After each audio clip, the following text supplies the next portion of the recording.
നമ്മളിതിനകം വ്യത്യസ്തമായ ഒട്ടേറെ യാത്രികരുമായി സംസാരിക്കേണ്ടി വന്നു. പക്ഷേ ഇന്ന് വളരെ വ്യത്യസ്തനായ ഒരു സഞ്ചാരിയാണ് നമ്മോടൊപ്പം ഉള്ളത്. ഡെസ്റ്റിനേഷനുകളോ ലോകാത്ഭുതങ്ങളോ ഒന്നും വിസ്മയിപ്പിക്കാത്ത ഈ വിചിത്രമായ നിഗൂഢമായ സ്ഥലങ്ങളിലേക്ക് യാത്ര ചെയ്യുകയും പുതിയ പുതിയ അനുഭവങ്ങൾ മലയാളിക്ക് പരിചയപ്പെടുത്തുകയും ചെയ്ത നിസാർ ഇൽത്തുമിഷ്. സ്വാഗതം. Thank you. നിസാറിൻ്റെ യാത്രകൾ സാധാരണ നമുക്ക് പരിചയമുള്ള യാത്രകളിൽ നിന്ന് വളരെ വ്യത്യസ്തമാണ്. പക്ഷേ യാദൃച്ഛികമായിട്ട് ഇങ്ങനെ ഓരോ നിഗൂഢതകളിലേക്ക് യാത്രകളിലൂടെ എത്തിപ്പെടുകയായിരുന്നു എന്നാണ് ഞാൻ മനസ്സിലാക്കുന്നത്.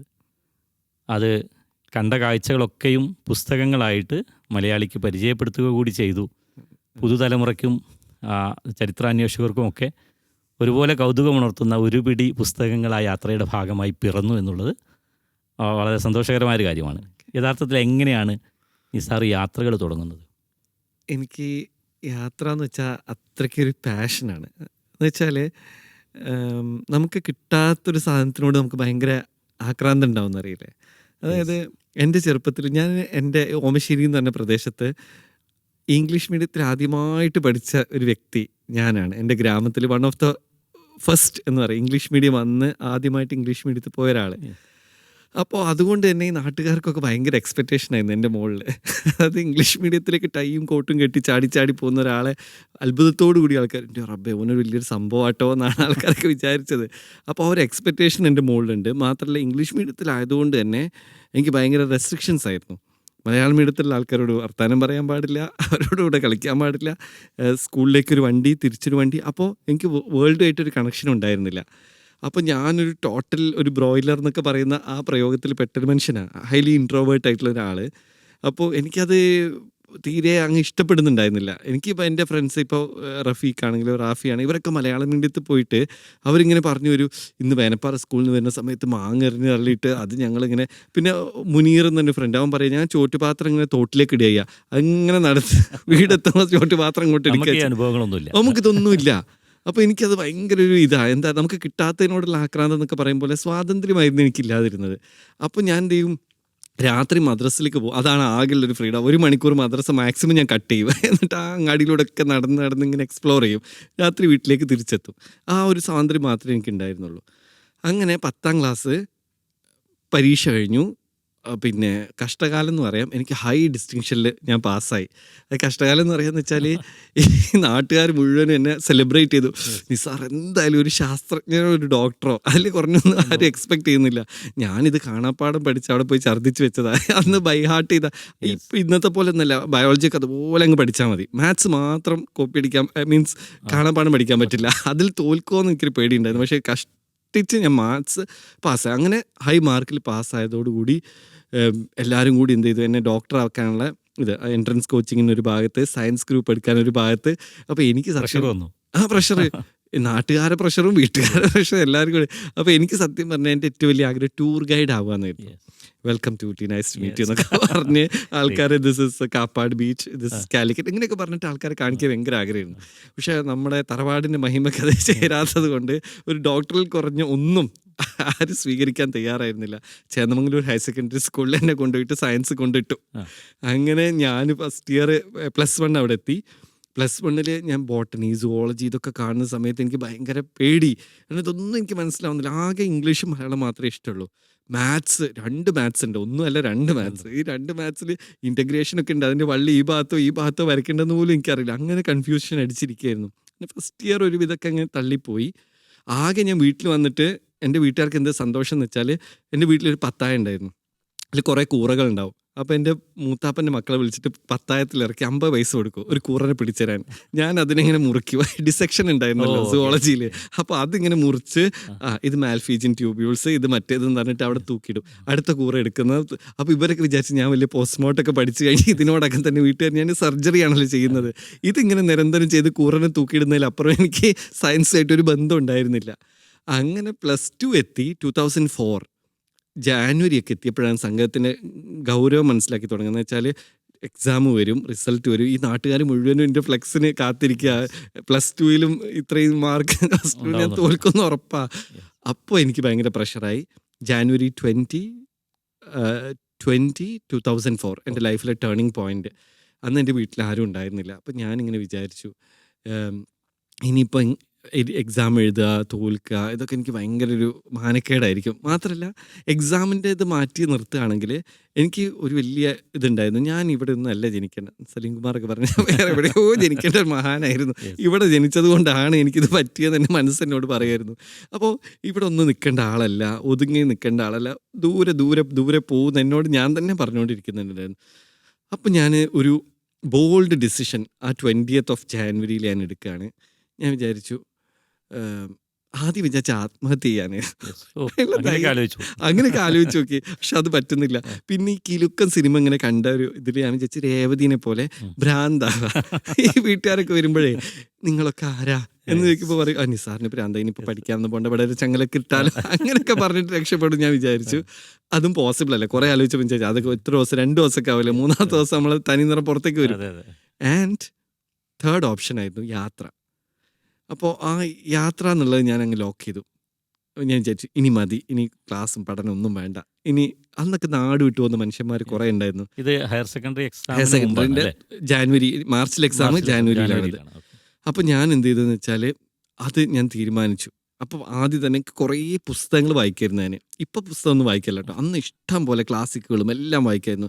ലൈബ്രറികളിലെ പകുതി ബുക്ക് എൻ്റെ വീട്ടിലുണ്ടാവും, കട്ടുകൊണ്ടുവന്നു, കാരണം അത്രയും ഇഷ്ടമായിട്ട്.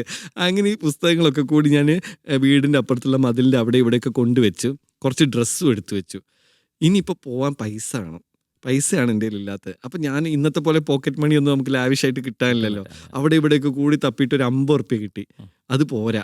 ഞാൻ ഓമശ്ശേരി ബസ് സ്റ്റാൻഡിൽ സൂപ്പർ സ്റ്റോർ എന്ന് പറഞ്ഞൊരു കടയുണ്ട്. ആ കടയിൽ നാസർ എന്ന് പറഞ്ഞൊരു ചെറുക്കനുണ്ട്. അപ്പം ഞാൻ എന്നോട് പറഞ്ഞു നാസറെ ഒരു 500 rupees വേണമെന്ന് പറഞ്ഞു. ഞാൻ ഇംഗ്ലീഷ് മീഡിയം ആണല്ലോ, ഇംഗ്ലീഷ് മീഡിയക്കാർ കള്ളം പറയില്ല എന്ന് അവനറിയാം. അതുകൊണ്ട് ഇത് 500 അല്ല 5000 ചോദിച്ചാലും അവൻ തരും. അപ്പോൾ ആ 500 പിടിച്ചിട്ട് ഞാൻ ഇങ്ങനെ വരിക. അപ്പം ഞാൻ ആലോചിക്കുക ഈ 500 കൊണ്ട് ഞാൻ എങ്ങോട്ടാ റബ്ബേ പോവുക? ട്രെയിൻ പോലും ഞാൻ കണ്ടിട്ടില്ല ജീവിതത്തിൽ, അങ്ങോട്ടൊന്നും എത്തിയിട്ടില്ല. അപ്പോൾ ഞാനിങ്ങനെ ഇത് തിരിച്ച് ഇങ്ങനെ വരുന്ന സമയത്താണ് പഞ്ചായത്ത് പ്രസിഡന്റിൻ്റെ മോൻ റഫീഖ് ഇങ്ങനെ ഓപ്പോസിറ്റ് സൈഡ് മീനും വാങ്ങി ഇങ്ങനെ വരുന്നുണ്ട്. അപ്പം ഞാൻ റഫീഖിനെ കണ്ടപ്പോൾ പറഞ്ഞു, റഫീഖെ എന്നെ കണ്ട് നന്നായി, ആരോടെങ്കിലും ഒന്ന് പറഞ്ഞിട്ട് പോകാൻ വിചാരിച്ചത് ഇനി. അപ്പോൾ ഞാൻ പോവുകയാണ്, ഇനി നമ്മൾ ജീവിതത്തിൽ കാണലുണ്ടാവില്ല. ചോദിച്ചാൽ എങ്ങോട്ടാ പോണേ? ഞാൻ പറഞ്ഞു റഫീഖെ ഞാൻ നാട് വിട്ട് പോവുക. അപ്പോൾ നാട് വിട്ടു പോകുക എന്ന് പറഞ്ഞാൽ എങ്ങോട്ട്?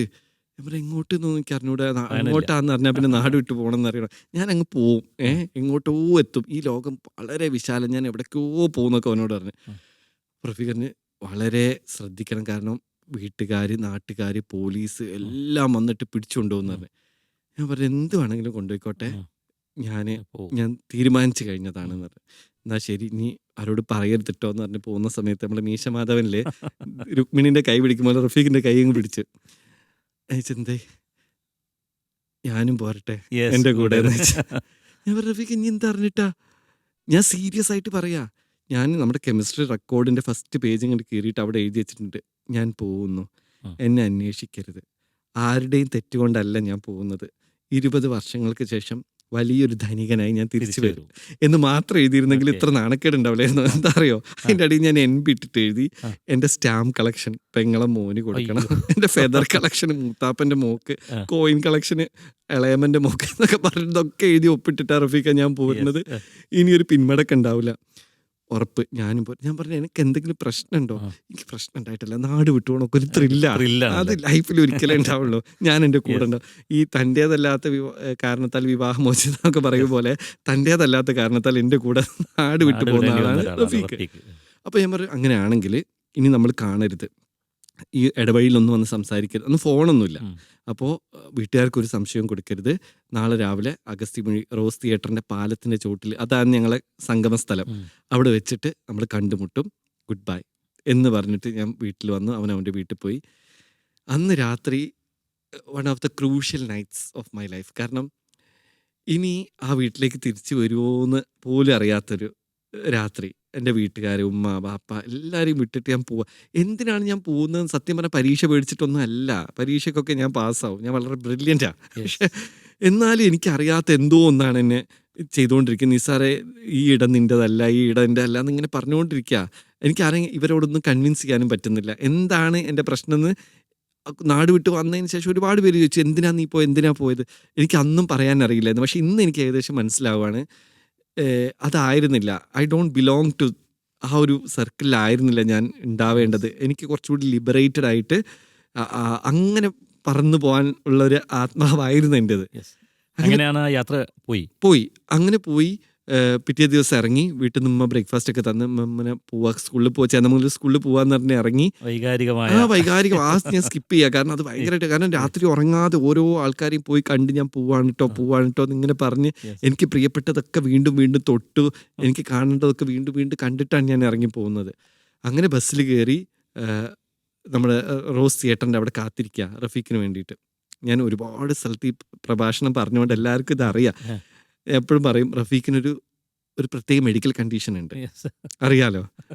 ആ കണ്ടീഷൻ എന്ന് വെച്ചാൽ മെഡിക്കൽ സയൻസ് കണ്ടുപിടിക്കാത്ത ആ രോഗമായിട്ടാണ് ഈ ചെങ്ങായിൻ്റെ കൂടെ ഇറങ്ങി വരുന്നത്. അപ്പോൾ ഞാനിങ്ങനെ ഒരു 8:30 മുതൽക്ക് റഫീഖിനെ കാത്തിരിക്കുക. റഫീഖ് വരുന്നില്ല. അപ്പോൾ എനിക്ക് പേടി, ഇനി അവരാരെങ്കിലും വന്നോ, പിടിച്ചോ, പ്ലാൻ പൊളിഞ്ഞോ, നാട്ടുകാർ മൊത്തം വരുമോ, ഇതൊക്കെ ആയിട്ട് ഞാൻ ആ പാലത്തിൻ്റെ അടിയിൽ നിന്ന് ഇങ്ങനെ ഐസായിട്ട് ഇരിക്കുന്ന സമയത്ത് ഒരു 45 മിനിറ്റ്സ് ഒക്കെ കഴിഞ്ഞപ്പോൾ റഫീഖ് ഇങ്ങനെ വരുന്നുണ്ട്. റഫീഖ് എന്ത് പണിയാ ചങ്ങായി. അപ്പോൾ പറഞ്ഞു, ഞാൻ മുനീറിനെ കണ്ടപ്പോഴേ നമ്മൾ സംശയം ഇല്ലാതാക്കാൻ വേണ്ടിയിട്ട് ഞാൻ കുറച്ച് കാര്യങ്ങൾ അങ്ങോട്ട് ഞാൻ പറഞ്ഞാൽ ഇനി പേടിക്കേണ്ട, എല്ലാവരും ഇപ്പം തന്നെ ഇവിടെ എത്താൻ മതി. അപ്പോൾ ഞാൻ അവൻ്റെ കണ്ടീഷൻ ഇതാന്ന് വെച്ചാൽ അവനൊരിക്കലും സ്ഥലത്തും സമയത്തിന് എത്താൻ പറ്റൂല. അതാണ് അവൻ്റെ മെഡിക്കൽ കണ്ടീഷൻ.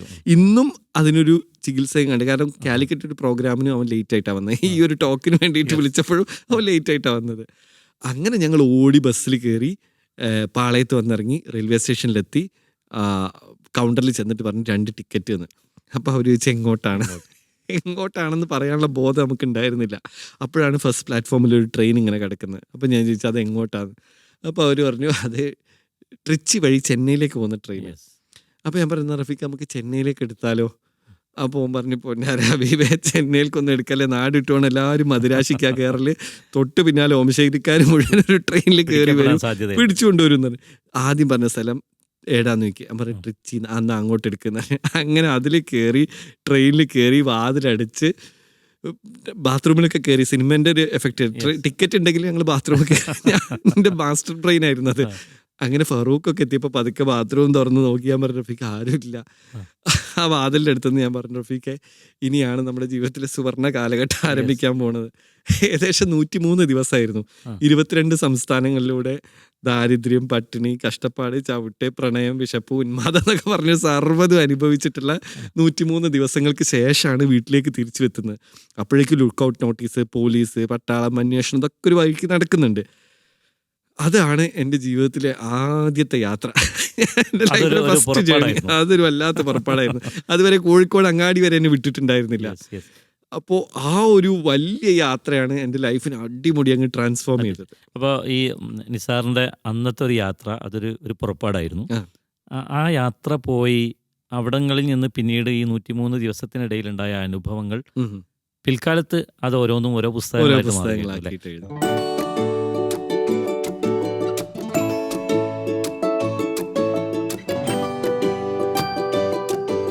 അപ്പോൾ നമുക്ക് ഈ പുസ്തകങ്ങളിലേക്ക് വന്നാൽ ഇപ്പോൾ എത്ര പുസ്തകങ്ങളായി മൊത്തം? ഇപ്പോൾ 8 പുസ്തകങ്ങൾ. 8 പുസ്തകങ്ങൾ. ഓക്കെ. അതിലേറ്റവും അവസാനത്തേതാണ് കലക്കസമാവാതി. ഈ പേരുകൾ, ഈ പുസ്തകങ്ങളുടെ പേരുകളിലൊക്കെ ഒരു പുതുമകൾ കാണാനുണ്ട്. ഈ കലക്കസമാവാതിയിൽ നിന്ന് നമുക്ക് തുടങ്ങാം.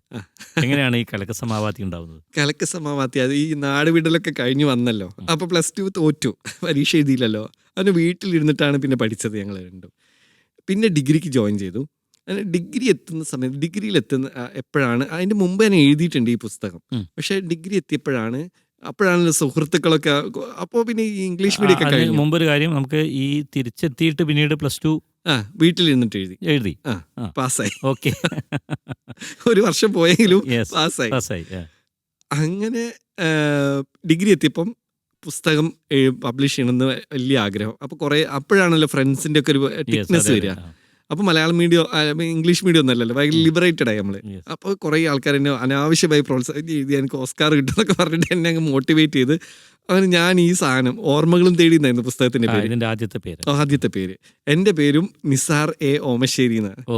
ഞാൻ പറഞ്ഞില്ലേ, ഈ ജ്ഞാനപീഠമൊക്കെ കിട്ടുകയാണെങ്കിൽ പ്രധാനമന്ത്രിക്കൊക്കെ ഒന്ന് പറയണല്ലോ നിസാർ എ ഓമശ്ശേരി. അപ്പോൾ ഓമശ്ശേരി ദൂരദർശനിലൊക്കെ കാണുമല്ലോ എന്നുള്ളൊരു പ്രതീക്ഷയ്ക്ക് വേണ്ടിയിട്ടായിരുന്നു നെടുമുടി വേണു, പിണറായി വിജയൻ എന്നൊക്കെ പറയുമ്പോൾ ഞാനും എൻ്റെ പേര് എന്നെ കൂടെ കൂട്ടി. അങ്ങനെ ഈ പുസ്തകം ഇറങ്ങാൻ 15,000 രൂപയായിരുന്നു അന്ന് പ്രിന്റിംഗ് കോസ്റ്റ്. അപ്പോൾ റാഫി ഒരു 3000 തന്നു, റൌഫ് ഒരു 5000 തന്നു, ഖദീജ ഫെബിൻ എന്ന് പറഞ്ഞൊരു പെൺകുട്ടി ക്ലാസ്സിൽ നിന്ന് ഒരു മോതിരം പണയം വെക്കാൻ.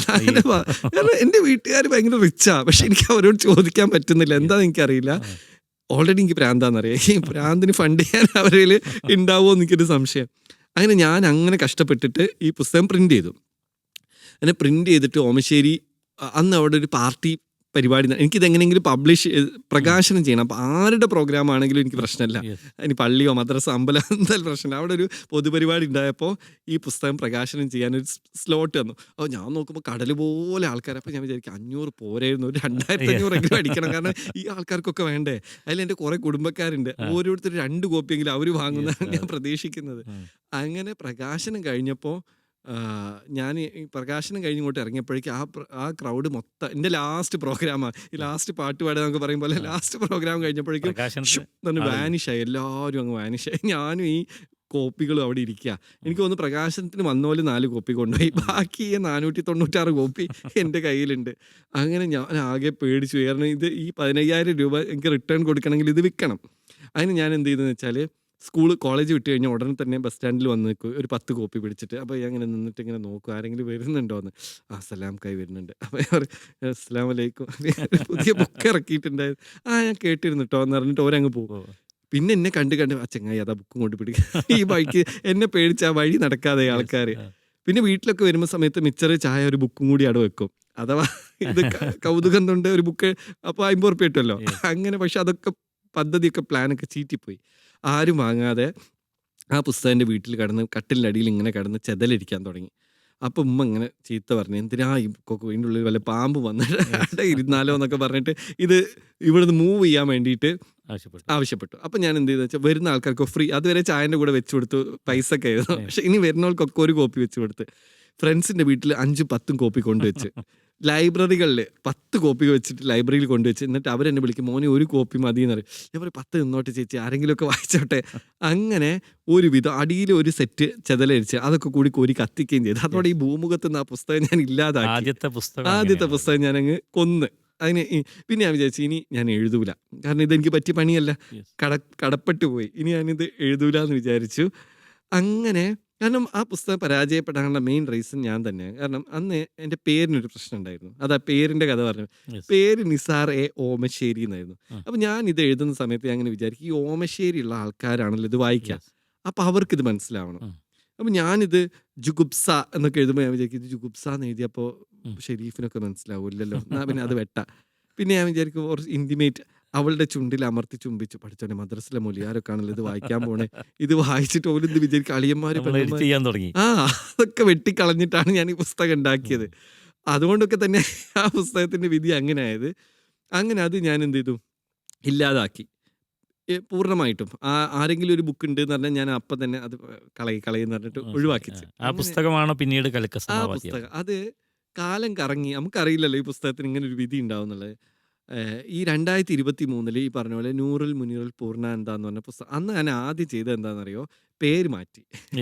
ഇൽത്തുമിഷ് ഈ ഓമശ്ശേരി മാറ്റി. ഇനിയിപ്പോൾ ഓസ്കാർ കിട്ടിയാലും ഞാൻ നാടിന് ഇൽത്തുമിഷ് ശരിക്കും പേരിലുള്ളതല്ലേ? അല്ല, ഞാൻ എന്നെ വിളിക്കുന്നത് വിമൽ കുമാർ എന്ന് പറയും പോലെ ഞാൻ എനിക്കിട്ട പേരാ. ഞാൻ വിചാരിച്ചു ഇനി ഈ ഓസ്കാർ കിട്ടിയാലും ഈ ഗ്രാമത്തിനൊരു പങ്കുമില്ല, കാരണം ഇവരെ ഈ 4 ആൾക്കാർ എന്ത് പറയും വിചാരിച്ചിട്ട് ഞാൻ അതൊക്കെ വെട്ടി. ഈ 4 ആൾക്കാർ വായനാശീലല്ലാത്ത മനുഷ്യന്മാരാണ്, അക്ഷരാഭ്യാസം ഇല്ലാത്ത ഇവരെ പേടിച്ചിട്ടാണ് ഞാൻ അത് എഴുതാതിരുന്നത്. അപ്പം എനിക്ക് ലിബറേറ്റഡ് ആവണമെങ്കിൽ എന്ത് ചെയ്യണം, ഞാൻ ഈ ഓമശ്ശേരി എന്ന സർക്കിളിൽ നിന്ന് ചാടണം.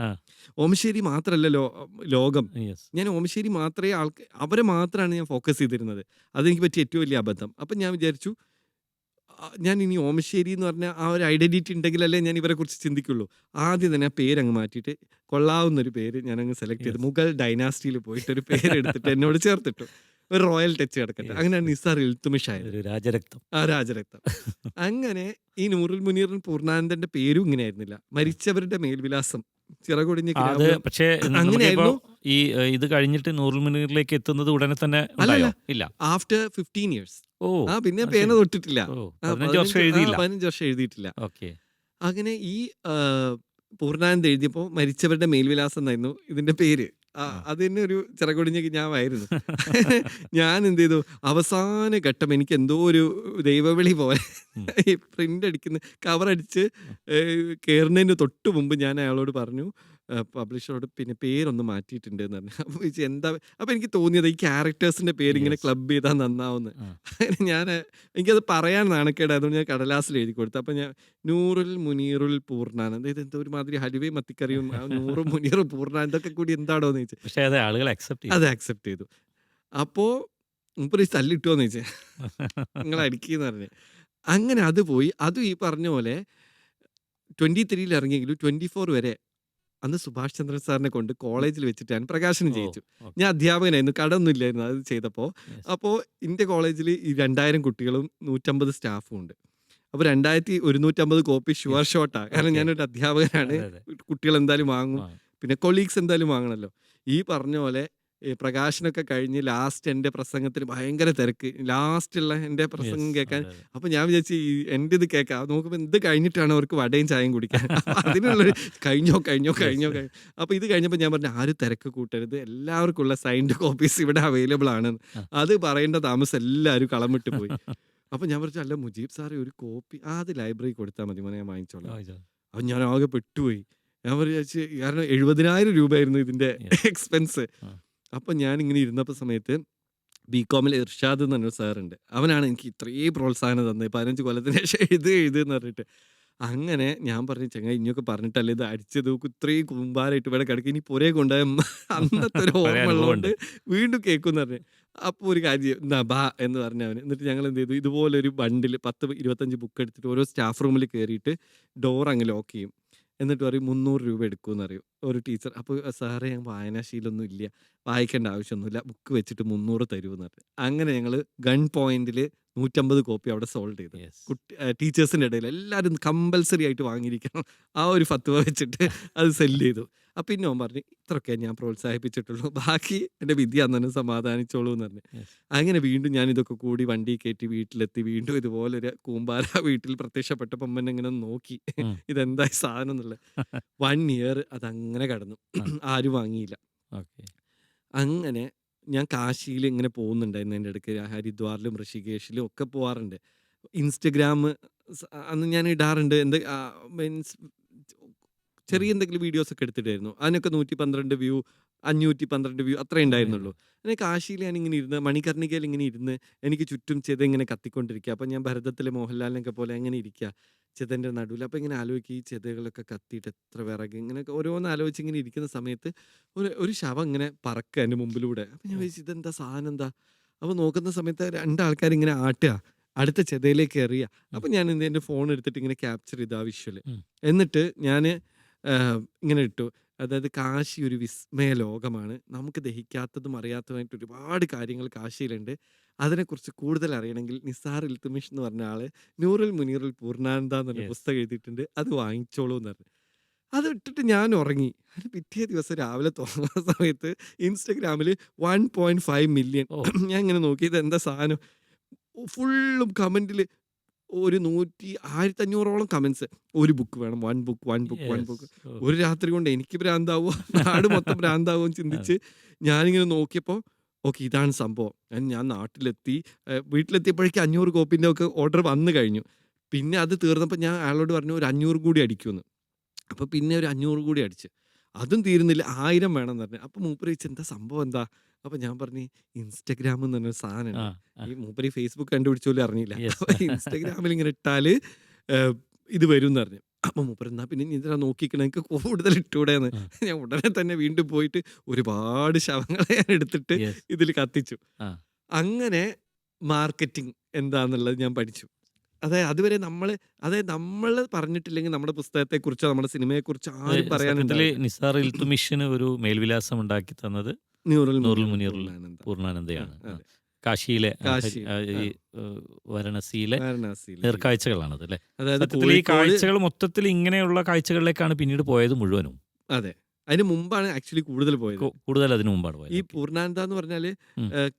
ഈ കോഴിക്കോട് നമ്മുടെ ഈ മുക്കം പരിസരത്ത് ജീവിച്ച ഒരു മനുഷ്യൻ, അയാളുടെ ലൈഫിൽ അറ്റ് എ പെർട്ടിക്കുലർ പോയിന്റിൽ ഒരു അഘോരിയായിട്ട് മാറുകയാണ്. ഒരു യെസ്. യെസ്. യാഥാസ്ഥിക മുസ്ലിം ദർസിലും പള്ളിയിലും ഒക്കെ പഠിച്ചൊരു മനുഷ്യൻ അവിടെ എത്തിയിട്ട് ഒരു അഘോരിയായിട്ട് മാറുന്നത് എന്തുകൊണ്ട് എന്നുള്ള ഉം.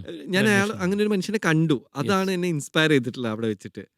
അപ്പോൾ ഓക്കെ. അയാളുടെ കണ്ണുകളിൽ എനിക്ക് തോന്നി അയാൾക്ക് ഇങ്ങനെ ഒരു ഗൃഹസ്ഥാശ്രമം, പഴയൊരു പിന്നെ പൂർവാശ്രമം ഉണ്ടാവുമല്ലോ എന്ന് ഇങ്ങനെ എൻ്റെ മനസ്സിൽ തോന്നിയിട്ട് അങ്ങനെയാണ് ഞാൻ അതിന് പിന്നാലെ എഴുതുന്നത്. യെസ്. പോയത്. ഓക്കെ. അപ്പോൾ ഇതിൻ്റെ ഈ കാഴ്ചകളിലേക്ക് പിന്നീടാണ് എത്തിയത്. അതിനു മുമ്പേ ഉം. നേരത്തെ റഫീഖിന്റെ കൂടെ ആ. നാട് വിട്ടുപോയപ്പോഴുള്ള കാഴ്ചകളായിരിക്കാം അതെ. മറ്റ് പല പുസ്തകങ്ങളുമായിട്ട് മാറിയത്. തലയിക്കൂത്തലാണെങ്കിൽ തലൈക്കൂത്തൽ എനിക്ക് തോന്നുന്നു ഒന്നാം തലൈക്കൂത്തൽ അതെ അല്ലേ? അതെ ഈ തലൈക്കൂത്തലിലേക്ക് എങ്ങനെയാണ് എത്തുന്നത്? നമ്മുടെ തൊട്ടടുത്ത് ഇത്തരം ആ ആചാരങ്ങളും അതായത് വിശ്വാസങ്ങളും ഒക്കെ ഉണ്ടെന്നുള്ളത് എങ്ങനെ മനസ്സിലാക്കി? ഞങ്ങൾ ഇങ്ങനെ അലഞ്ഞു തിരിഞ്ഞ് നമ്മളെ ട്രെയിൻ യാത്ര പോയിക്കൊണ്ടിരിക്കും. മയിലാടുതുറൈ എന്ന് പറഞ്ഞ സ്ഥലത്ത്, ചെന്നൈയിൽ ആ. അടുത്ത്. അപ്പോൾ അവിടെ ഒരു ബസ് സ്റ്റോപ്പിലായിരുന്നു ഞങ്ങൾ താമസം. എല്ലാവരും പറയും ബസ് സ്റ്റോപ്പിന്റെ തൊട്ടടുത്ത്. നമ്മൾ ബസ് യെസ്. സ്റ്റോപ്പിൽ തന്നെയായിരുന്നു ആ. താമസം. ഒരു സി ഷേപ്പ് ബസ് സ്റ്റോപ്പാ. ഒരു സീല് ഞാൻ റഫീഖ് എടുക്കും, ഒരു സീല് ഞാൻ, പിന്നെ ഒരു പെർമനന്റ് ബെഗർ ഉണ്ടായിരുന്നു. യെസ്. അയാളാണ് അവിടെ കിടക്കല്. ഓ. അങ്ങനെ മൂപ്പർക്ക് സമൃദ്ധമായ ഫുഡ് അയാളുടെ ഈ ചോറ്റുപാത്രത്തിൽ കൊണ്ടുവരും, എവിടെ നിന്നൊക്കെയോ കിട്ടിയത്. ആഹാ. ഞങ്ങളെന്ന് വെച്ചാൽ ഇരുട്ട് കഴിഞ്ഞിട്ട് ആ കരിമ്പ് തോട്ടത്തിൽ കയറിയിട്ട് കരിമ്പ് പൊട്ടിക്കണം, തക്കാളി ഇതൊക്കെയായിരുന്നു ഞങ്ങൾക്ക് ഫുഡ് ഉണ്ടായിരുന്നത്. ആ. അങ്ങനെ ഒരു 4-5 ദിവസം കഴിഞ്ഞ് കുളിച്ചിട്ട്, അപ്പോൾ ഈ ഒരു ലെയർ ഇങ്ങനെ യെസ്. പ്രത്യക്ഷപ്പെടും. നമുക്ക് മലയാളികൾക്ക് കുളിക്കുക, വേറെ എന്തില്ലെങ്കിലും യെസ്. കുളി നമുക്ക് നിർബന്ധമാണല്ലോ. അതെ. അപ്പോൾ തൊട്ടപ്പുറത്ത് കരിമ്പ് പാടത്തിൽ ഈ വെള്ളം ഇങ്ങനെ ഇറിഗേഷന് വേണ്ടി പമ്പ് ചെയ്യുന്നത് കണ്ടപ്പോൾ ഞാൻ പറഞ്ഞു, റഫീഖ നോക്ക് വെള്ളം എന്ന്. അപ്പോൾ അത് കണ്ടപ്പോൾ ഞങ്ങൾക്ക് ഭയങ്കര ആഗ്രഹം. അങ്ങനെ ഞങ്ങൾ ചാടി, വേലിയൊക്കെ ചാടി അകത്ത് നിന്നപ്പം അവിടെ ഉണ്ട് ഒരു കാവൽക്കാരൻ, ഇങ്ങനെ നമ്മളിങ്ങനെ തടഞ്ഞു നിർത്തി, ഒരു കുറുതായിട്ടൊരു മനുഷ്യൻ. എന്താ എങ്ങോട്ടാന്ന് വെച്ചു. ഞാൻ പറഞ്ഞു ഇങ്ങനെ കുളിക്കാനെണ്ണ. ആ അങ്ങനെ ചുമ്മാ കുളിക്കാനൊന്നും പറ്റൂല, പൈസ വരണം എന്ന് പറഞ്ഞു. അപ്പം ഞങ്ങൾ ചോദിച്ചു എത്ര? അപ്പോൾ പറഞ്ഞു 1 രൂപ ഓ. വേണം. ഞങ്ങളിൽ ആകെ 50 സെറ്റ് വേണം. ആഹാ. അത് പെറുക്കിയിട്ട് അയാൾക്ക് കൊടുത്ത് വിശാലമായിട്ട് നമ്മൾ ഈ പാമ്പൊക്കെ പടം പൊളിയും പോലെ യെസ്. യെസ്. ഒരു ലെയർ അങ്ങ് നമ്മൾ ഈ പിന്നെന്താ പറക്കും തളികയിൽ ബസന്തി വരുന്ന പോലെ ഞങ്ങൾ യെസ്. അതിസുന്ദരന്മാരായിട്ട്, മൂപ്പര് തന്നെ ഞെട്ടിപ്പോയി ഇതേതാ. അങ്ങനെ ഞങ്ങൾ കുളിച്ച് കഴിഞ്ഞപ്പോൾ ഭയങ്കര വിശപ്പ്. അത് മൂപ്പരിങ്ങനെ ഒരു കനലിൽ മധുരക്കിഴങ്ങ് ഇങ്ങനെ ഉം. ചുടുന്നുണ്ടായിരുന്നു. അപ്പോൾ അതിൻ്റെ സ്മെല്ലും ഇതൊക്കെ കൂടി ആയപ്പോൾ ഭയങ്കര ഇത് വിശന്നിട്ട് ഭയങ്കര. അപ്പോൾ ഞാൻ പറഞ്ഞു റഫീഖ നമുക്ക് മധുരക്കിഴങ്ങുണ്ട്, നമ്മളൊന്ന് ചോദിച്ചു നോക്കാന്ന്. അപ്പോൾ ചോദിച്ചാൽ തരുമോ? ആ ചോദിച്ചു നോക്കാം അണ്ണാ, പിന്നെ പസിക്ക് ഇത് എന്തെങ്കിലും തരുമോയെന്ന് വെച്ചപ്പോൾ മൂപ്പര് ഞങ്ങളെ കണ്ടിട്ട് പാവം തോന്നിയിട്ട് ഒരു മധുരക്കിഴങ്ങിൻ്റെ ഒരു കഷ്ണം തന്നു. അപ്പോൾ ഞാൻ പറഞ്ഞു റഫീഖ കിടക്കാനും കൂടി നല്ല മനുഷ്യനാന്ന് തോന്നുന്നു കിടക്കാൻ. അപ്പോൾ ഞാൻ പറഞ്ഞു അണ്ണാ കിടക്കറതൊക്കും കൂടി ഒരു ഇടം. അപ്പോൾ അയാൾ പോടാ പൈത്യക്കാരാന്ന് പറഞ്ഞിട്ട് അയാൾ ഓടിച്ച്. അപ്പോൾ അയാൾ പറയാ, അയാൾ തണ്ണി അടിച്ച് പോടാ എനിക്ക് തലൈക്കൂത്തൽ എടുക്കാനുണ്ട് അങ്ങനെ എന്തോന്ന് പറഞ്ഞു. അപ്പോൾ തലൈക്കൂത്തൽ എന്ന് പറഞ്ഞ വാക്ക് ഞാൻ അവിടെ ഫസ്റ്റ് നിന്നാണ് ടൈം അവിടെ നിന്ന് കിട്ടുന്നത്. കേൾക്കുക. യെസ്. ചില വാക്കുകൾ ഞാൻ കേട്ടാൽ അതിങ്ങനെ ഞാൻ റഫീഖിനെ ഇങ്ങനെ ഇറിറ്റേറ്റ് ചെയ്യും. പിന്നെ അത് പറഞ്ഞ് ഇങ്ങനെ യെസ്. പറഞ്ഞുകൊണ്ടിരിക്കും തലൈക്കൂത്തൽ. അത് എന്തെങ്കിലും പാട്ടാക്കിയിട്ടോ ആ. ഇത് ഇഷ്ടപ്പെട്ട വാക്കുകൾ ഞാൻ ഇങ്ങനെ കളക്ട് ചെയ്ത് വെക്കും. അങ്ങനെ അതൊക്കെ കേട്ട് എന്താണെന്നൊന്നും അറിയില്ല അന്ന്. അങ്ങനെ അത് കഴിഞ്ഞിട്ട് ഈ പൂർണ്ണാനന്ദയും കഴിഞ്ഞിട്ടാണ് പൂർണ്ണാനന്ദന് മുമ്പ് ഈ ഫറൂഖ് കോളേജിൽ ഞാൻ PG ചെയ്യുന്നത്. ആ സമയത്താണ് ഇന്റർനെറ്റിനോടൊക്കെ ആക്സസ് കിട്ടുന്നത്. ഉം. ആ സമയത്ത് എന്തോ ഇങ്ങനെ നോക്കിപ്പോയ സമയത്താണ് തലൈക്കൂത്തൽ ഇൻ തമിഴ്നാട് എന്നൊക്കെ പറഞ്ഞിട്ടൊരു ആർട്ടിക്കിൾ കണ്ടത്. യെസ്. അപ്പോൾ ഞാൻ ഇത് വായിച്ചു നോക്കും, പടച്ച റബ്ബിലാലമീൻ തമ്പുരാനെ ഇയാൾ ഇതാണോ അന്ന് പറഞ്ഞത് എന്നുള്ളത് ഞാൻ ഞെട്ടിപ്പോയി. ആ. അങ്ങനെ ഞാൻ എന്ത് ചെയ്തു, അതെൻ്റെ മനസ്സിലിങ്ങനെ കിടക്കുക, ഈ സാധനത്തെക്കുറിച്ച് എഴുതണം എന്ന് എനിക്കുണ്ട്. അങ്ങനെ ഈ അഗർത്തൊക്കെ കഴിഞ്ഞിട്ടാണ് ഞാൻ തലൈക്കൂത്തൽ എഴുതുന്നത് കഴിഞ്ഞ വർഷം. അപ്പോൾ കഴിഞ്ഞതിൻ്റെ എഴുതുന്നതിന് തൊട്ട് മുമ്പായിട്ട് ഞാൻ മയിലാടുതുറയിൽ പോയി. ആഫ്റ്റർ 20 സംതിങ് ഇയേഴ്സ്, ഓ. 22 വർഷത്തിന് ശേഷം ഞാൻ ആ സ്ഥലത്ത് പോവാ. പഴയ പുറപ്പാടിന് മയിലാട് ശേഷം. മയിലാടുതുറൈ സ്റ്റേഷൻ അതുപോലെ ഉണ്ട്, ബാക്കിയൊന്നും മനസ്സിലാവുന്നില്ല. അങ്ങനെ ഞാൻ തപ്പി അഹോറ എന്ന അയാളുടെ പേര് അതെനിക്ക് യെസ്. ഓർമ്മയുണ്ട്. ആ. ആ പേര് വെറൈറ്റി ആയതുകൊണ്ട് തന്നെ മനസ്സിലായി. ഞാൻ അഹോറയെ തപ്പി പോയി. എവിടെ അഹോറനെ കണ്ടെത്താൻ പറ്റിയില്ല. ഞാൻ നിരാശപ്പെട്ടു. ഞാൻ വിചാരിച്ചു ഇനി കാണലുണ്ടാവില്ല അയാളെന്ന്. അങ്ങനെ ഒരാളെന്നോട് പറഞ്ഞു ഇങ്ങനെ നിങ്ങൾ ഉദ്ദേശിച്ച അഹോറയാണെന്നറിയില്ല, ഒരു അഹോറ ഉണ്ട് ഇങ്ങനെ പിന്നെ ബീജാമ്പാളം എന്തോ പറഞ്ഞിട്ടൊരു സ്ഥലമുണ്ട്, അവിടെ ഒന്ന് പോയി നോക്ക്, ആ കള്ള് ഷോപ്പിലാണ് അയാൾ എപ്പോഴും ഉണ്ടാകലെന്ന് പറഞ്ഞു. അങ്ങനെ ഞാൻ അയാളെ കണ്ടെത്തി. അഹോർ ഞാൻ കാണുന്ന സമയത്ത് അയാൾക്ക് ഏകദേശം 40 വയസ്സാണ്. 60 സംതിങ് വയസ്സായപ്പോഴാണ് ഞാൻ പിന്നീട് അയാളെ കാണുന്നത്. അപ്പം ഞാൻ അയാളോട് ചോദിച്ചു, പിന്നെ നിങ്ങൾക്ക് എന്നെ ഓർമ്മയുണ്ടോ? പിന്നെ 20 വർഷം മുമ്പ് എനിക്കൊരു മധുരക്കിഴങ്ങ് തന്ന് എവിടെ? കണ്ടെത്തിയ ആള്.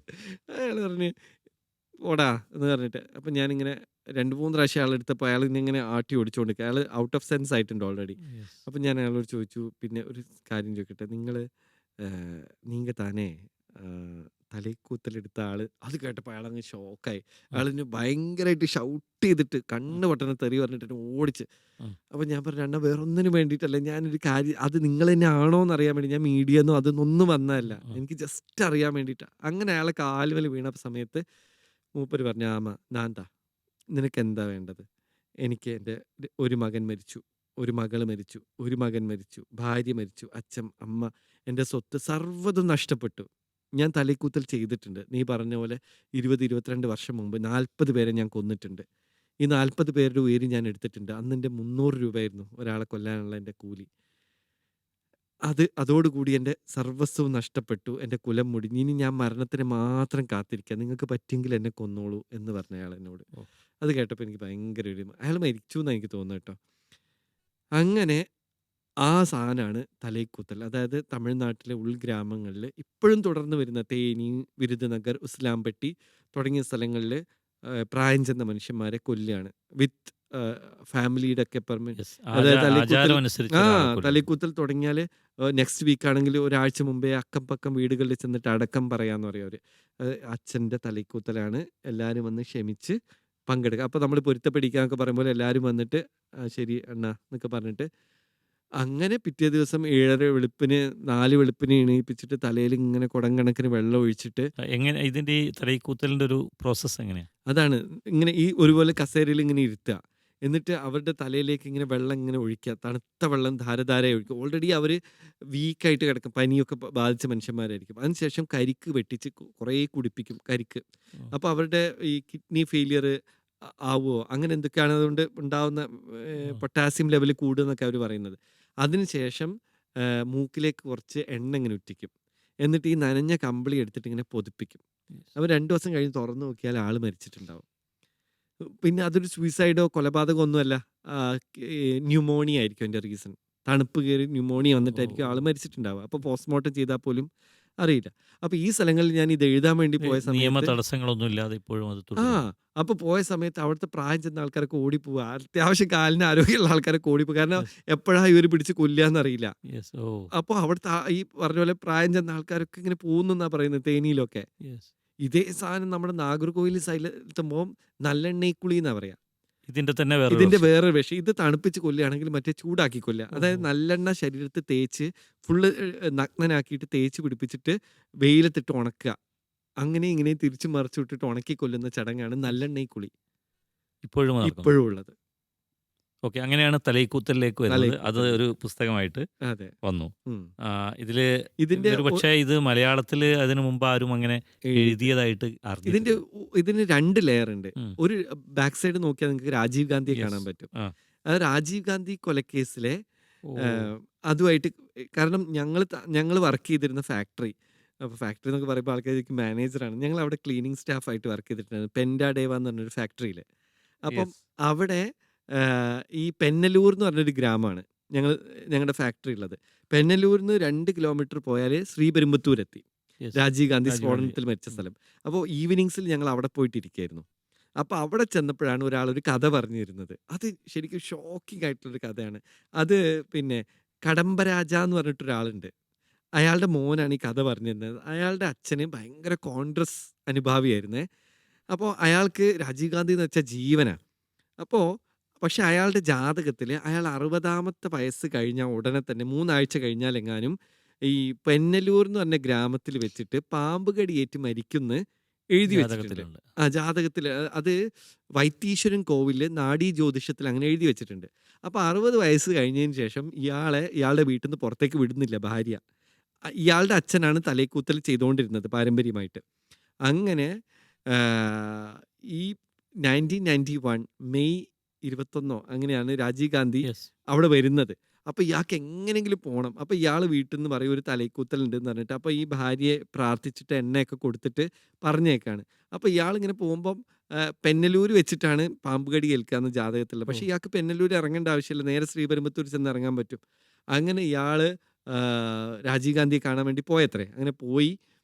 അപ്പോൾ ഒരു മരത്തിൻ്റെ മുകളിലെങ്ങാനും വലിഞ്ഞു കയറിയിട്ടാണ് രാജീവ് ഗാന്ധിയെ കാണുന്നത്. അപ്പോഴാണ് ഈ ബ്ലാസ്റ്റ് നടക്കുന്നത്. അയ്യോ. ആ ബ്ലാസ്റ്റിൽ ഇയാളുടെ പെല്ലറ്റൊക്കെ ഇയാളുടെ ശരീരത്തിൽ കയറിയിട്ടുണ്ടായിരുന്നു അത്രേ. അങ്ങനെ ഇയാൾ പേടിച്ച് ഓടി പോകുന്ന തിരക്കിൻ്റെ ഇടയിൽ ഇയാളുടെ അടയാളപാത്രം ഉണ്ട്, അത് വീണു പോകും. പെന്നലൂർ എത്തുന്ന സമയത്താണ് വീണത്. അപ്പം ഇത് തപ്പി ഇയാളൊരു മാളത്ത് കയറ്റ പാമ്പ് കടിയേറ്റ് മരിച്ചു. നാട്ടുകാർ പറയുന്ന അയാളുടെ ജാതകത്തിൽ എങ്ങനെയാണോ അതുപോലെ അയാൾ മരിക്കുകയും ചെയ്തു. അത് കേട്ടപ്പോൾ എനിക്ക് ഭയങ്കര ഇൻട്രസ്റ്റിംഗ് ആയി തോന്നി. Yes. അതാണ് രാജീവ് ഗാന്ധി ഇതിന്റെ ഒരു ലെയറിൽ രാജീവ് ഗാന്ധി വരുന്നത്. രാജീവ് ഗാന്ധിയെ കൊന്ന ഒരാളെ തലൈക്കൂത്തൽ എടുത്തിട്ടാണ് കൊല്ലുന്നത്. ഓ. ഫിക്ഷനിൽ Yes, അങ്ങനെയാണ് yes, ഞാൻ yes, ചെയ്തിട്ടുള്ളത്. yes, yes. അതുപോലെ തന്നെ ഈ തമിഴ് പുലികൾ തനു, കലൈവാണി രാജരത്നം അവരുടെ ഒരു പോയിന്റ് ഓഫ് വ്യൂവിലും തമിഴ് ഈളത്തിന്റെ പോയിന്റ് ഓഫ് വ്യൂവിലും ഈ കഥ പോകുന്നുണ്ട്. അപ്പോൾ 2 ട്രാക്ക് ഒരേ സമയത്ത് പോകുന്ന ഒരു പുസ്തകമാണ് തലൈക്കൂത്തൽ. യെസ്. ഓക്കെ. അപ്പം അത് നമ്മുടെ തമിഴ്നാട്ടിൽ തന്നെയുള്ള തൊട്ടടുത്തുള്ള ഒരു കാഴ്ചയാണ് ആ, അതിൽ വന്നത്. തലൈക്കൂത്തൽ. ഇനിയിപ്പം നമുക്ക് അത് കഴിഞ്ഞ് അടുത്ത ഒരു കാഴ്ച വരുന്നത് ആ, ദായമക്കൈ. ദായമക്കൈ. അതെ. ഓക്കെ. ദായമക്കൈയിലാണെങ്കിൽ അതെങ്ങനെയാണ് അതിലേക്ക് എത്തുന്നത്? എൻ്റെ എല്ലാത്തിനും താങ്ക്സ്. എൻ്റെ 103 ദിവസത്തെ യാത്രയാണ്. യെസ്. എനിക്കൊരു 1000 പുസ്തകം എഴുതാനുള്ള സാധനങ്ങൾ ആ പുസ്തകം എനിക്ക് ആ യാത്ര എനിക്ക് സമ്മാനിച്ചിട്ടുണ്ട്. യെസ്. Good or bad. ദായമൊക്കെ ഞാൻ റഫീഖും കാണുന്നത് ഇതേപോലെ തന്നെ പുറസൽവാക്കം എന്ന് പറഞ്ഞ സ്ഥലത്തു നിന്നാണ്. അവിടെ ഞങ്ങൾ ഈ പറഞ്ഞ പോലെ ഒരു രാത്രി പോകാൻ ഇടയില്ലാതെ ഇങ്ങനെ നിൽക്കുക, ബാഗൊക്കെ പിടിച്ചിട്ട് എങ്ങോട്ടാ ഇനി പോവാന്നൊക്കെ ഇങ്ങനെ ആലോചിച്ചിട്ട് ഇങ്ങനെ നിൽക്കുന്ന സമയത്ത് സ്ട്രീറ്റ് ലൈറ്റിൻ്റെ ചോട്ടിൽ ഇങ്ങനെ നിൽക്കുക. അപ്പോൾ ഞങ്ങളിങ്ങനെ ആലോചിക്കും ഇനിയിപ്പോൾ എങ്ങോട്ടാ പോവുക, ഇന്നലെ ബസ് സ്റ്റോപ്പിൽ നിന്ന് അവിടെ നിന്ന് ഓടിച്ച് ഞങ്ങളെ, അതായത് ഞങ്ങളൊരു ബെഗേഴ്സിൻ്റെ ഇടയിൽ കയറി കിടന്നത്, അത് അവരുടെ കോളനി നമുക്കറിയില്ലായിരുന്നു. യെസ്. ഓ. നല്ല സ്ഥലം കണ്ടപ്പോൾ അവിടെ കയറിയപ്പോൾ ഒരു പെണ്ണ് പാല് കൊടുക്കാൻ കുഞ്ഞ് കരഞ്ഞ സമയത്ത് എണീറ്റപ്പോൾ ഞങ്ങളെ കണ്ട് ഞങ്ങളെ ബെൽറ്റിൻ്റെ അടിച്ച് ഓടിച്ചതാണ്. അങ്ങനെ ഞങ്ങൾ അവിടെ നിൽക്കുമ്പോഴാണ് ഇനി എങ്ങോട്ട് പോകുന്നു ഇങ്ങനെ ആലോചിക്കുന്ന സമയത്ത് 2 ആൾക്കാർ ഇങ്ങനെ നടന്ന് വരുന്നുണ്ട്. അപ്പോൾ ഞാനാണെങ്കിൽ അങ്ങനത്തെ മനുഷ്യന്മാർ ജീവിതത്തിൽ കണ്ടിട്ടില്ലേ. അപ്പോൾ ഞാൻ പറഞ്ഞു റഫീഖെ നോക്ക് 2 ആൾക്കാർ വരുന്നത് നോക്ക് എന്ന് പറഞ്ഞു. അങ്ങനെ നോക്കുന്ന സമയത്ത് ഒരാളൊരു 100-120 കിലോഗ്രാം തടിയുള്ള ഭാരമുള്ള വലിയൊരു ഒരു ലേഡി, ഒരാളൊരു മെലിഞ്ഞ ഒരാളും, അവരിങ്ങനെ മുറുക്കി ചുവപ്പിച്ച് മുടി ആട്ടി ഇങ്ങനെ ഇങ്ങനെ നടന്നു വരിക. അപ്പോൾ നമ്മളൊന്നും കേരളത്തിൽ കണ്ടിട്ടേ ഇല്ല അങ്ങനത്തെ മനുഷ്യന്മാരെ. ഇങ്ങനെ 1/2 ഇഞ്ച് കനത്തിൽ കുറ്റിത്താടിൻ്റെ മുകളിൽ റോസ് പൗഡർ ഇട്ടിട്ട് പൊട്ടൊക്കെ തൊട്ട് മാലയൊക്കെ വെച്ചിട്ട് അങ്ങനത്തെ ഒരു മനുഷ്യന്മാരെ ഹിജടകൾ എന്ന് അന്ന് വിളിച്ചിരുന്ന അവരിങ്ങനെ വന്നിട്ട് നമ്മുടെ മുമ്പിൽ നിന്നിട്ട് ചോദിച്ചു എന്താ ഇവിടെ എന്ന് ചോദിച്ചു. അപ്പോൾ ഞങ്ങൾ പറഞ്ഞു പിന്നെ എന്തെങ്കിലും പറയണല്ലോ, അങ്കിള് കാറുമായിട്ട് വരുന്നുണ്ട്, വെയിറ്റ് ചെയ്യാന്ന് പറഞ്ഞു. അപ്പോൾ പറഞ്ഞു ഇങ്ങ നിൽക്കക്കൂടാതെ പോലീസ് വരും മാട്ടിടുവേന്ന് പറഞ്ഞു. അപ്പോൾ പറഞ്ഞു കുഴപ്പമില്ല എന്നാലും നിങ്ങൾ പോയിക്കോളി, ഞങ്ങൾ അങ്കിളുടെ കൂടെ ഞങ്ങൾ പോയിക്കോളാം. വേണ്ട എൻ്റെ കൂടെ വാന്ന് പറഞ്ഞിട്ട് നമ്മളിങ്ങനെ പിടിച്ചങ്ങ് നമ്മൾ ഈ ആടിനൊക്കെ കൊണ്ടുപോലെ നമ്മൾ അതിൻ്റെ കൂടെ അങ്ങ് പോയി. അപ്പോൾ റഫീഖ് വെച്ചിട്ട് എങ്ങോട്ടാണ് കൊണ്ട്, ഞാൻ പറഞ്ഞു എങ്ങോട്ടാണെങ്കിലും എനിക്കറിയില്ല, നമ്മൾ കുതറി ഓടാനും കൂടി പറ്റില്ല, അത്രയ്ക്ക് ടൈറ്റായിട്ടാണ് അവർ പിടിച്ചത്. അങ്ങനെ അവർ നേരെ ഇങ്ങനെ ഇറങ്ങിയപ്പോൾ അവിടെ ഹിജഡ പാളയം എന്നാണ് പറയുക ആ സ്ഥലത്തിന്. ഈ ഹിജഡകൾ മാത്രം താമസിക്കുന്ന ഒരു കോളനി. കൊണ്ടുപോകുന്ന സമയത്ത് ആ ചെറിയ ആൾ വലിയ ആളോട് ചോദിക്കുകയാണ് അക്കാ പിന്നെ ഇന്ന് അങ്ങോട്ട് കൊണ്ടുപോകാൻ പറ്റുമോ, അവിടെ ചടങ്ങ് നടക്കല്ലേ എന്ന് ചോദിക്കുന്നുണ്ട്. അപ്പോൾ അവരൊരു കുഴപ്പമില്ല പരവായില്ല നമുക്ക് ആദ്യത്തെ വീട്ടിലാക്കാം, അങ്ങനെ എന്തൊക്കെ ആയിരിക്കും പറഞ്ഞത്, ഞാനിപ്പോൾ ഡീകോഡ് ചെയ്യാണ് കേട്ടോ. അപ്പോൾ ഞങ്ങൾ എന്തൊക്കെയോ ഒരു ഓല വീട്ടിൽ കൊണ്ടുപോയിട്ട് അവിടെ ഇരുന്നോളാൻ പറഞ്ഞു. എന്നിട്ട് ആ വലിയ ആളങ്ങ് പോയപ്പോൾ ചെറിയ ആൾ പറഞ്ഞു പിന്നെ എന്ത് ശബ്ദം കേട്ടാലും പുറത്തേക്ക് ഇറങ്ങണ്ടെന്ന് പറഞ്ഞു. അത് കേട്ടോടുകൂടി നമ്മൾ ജീവിതം അങ്ങ് പോയി. അപ്പോൾ ഞാൻ ചോദിച്ചു എന്ത് ശബ്ദമൊക്കെ കേൾക്കാണ്ട്, അവൻ പറഞ്ഞു എന്തോ ശബ്ദമായിക്കോട്ടെ, എനിക്ക് ഉറക്കം വന്നിട്ടൊന്നുകൂടെ, കാരണം അലഞ്ഞ് തിരിഞ്ഞ് എനിക്കാണെങ്കിൽ അന്നും ഉറക്കല്ല ഇന്നും ഉറക്കം കുറവാണ്. റഫീഖ് കടന്ന് കൂർക്കം വലിച്ചങ്ങ് ഉറങ്ങി. കുറച്ച് കഴിഞ്ഞ സമയത്തുണ്ട് പുറത്തുനിന്ന് ആരും ഇങ്ങനെ കൈക്കോട്ടുകൊണ്ട് ഇങ്ങനെ കൊത്തുന്നൊരു സൗണ്ട്.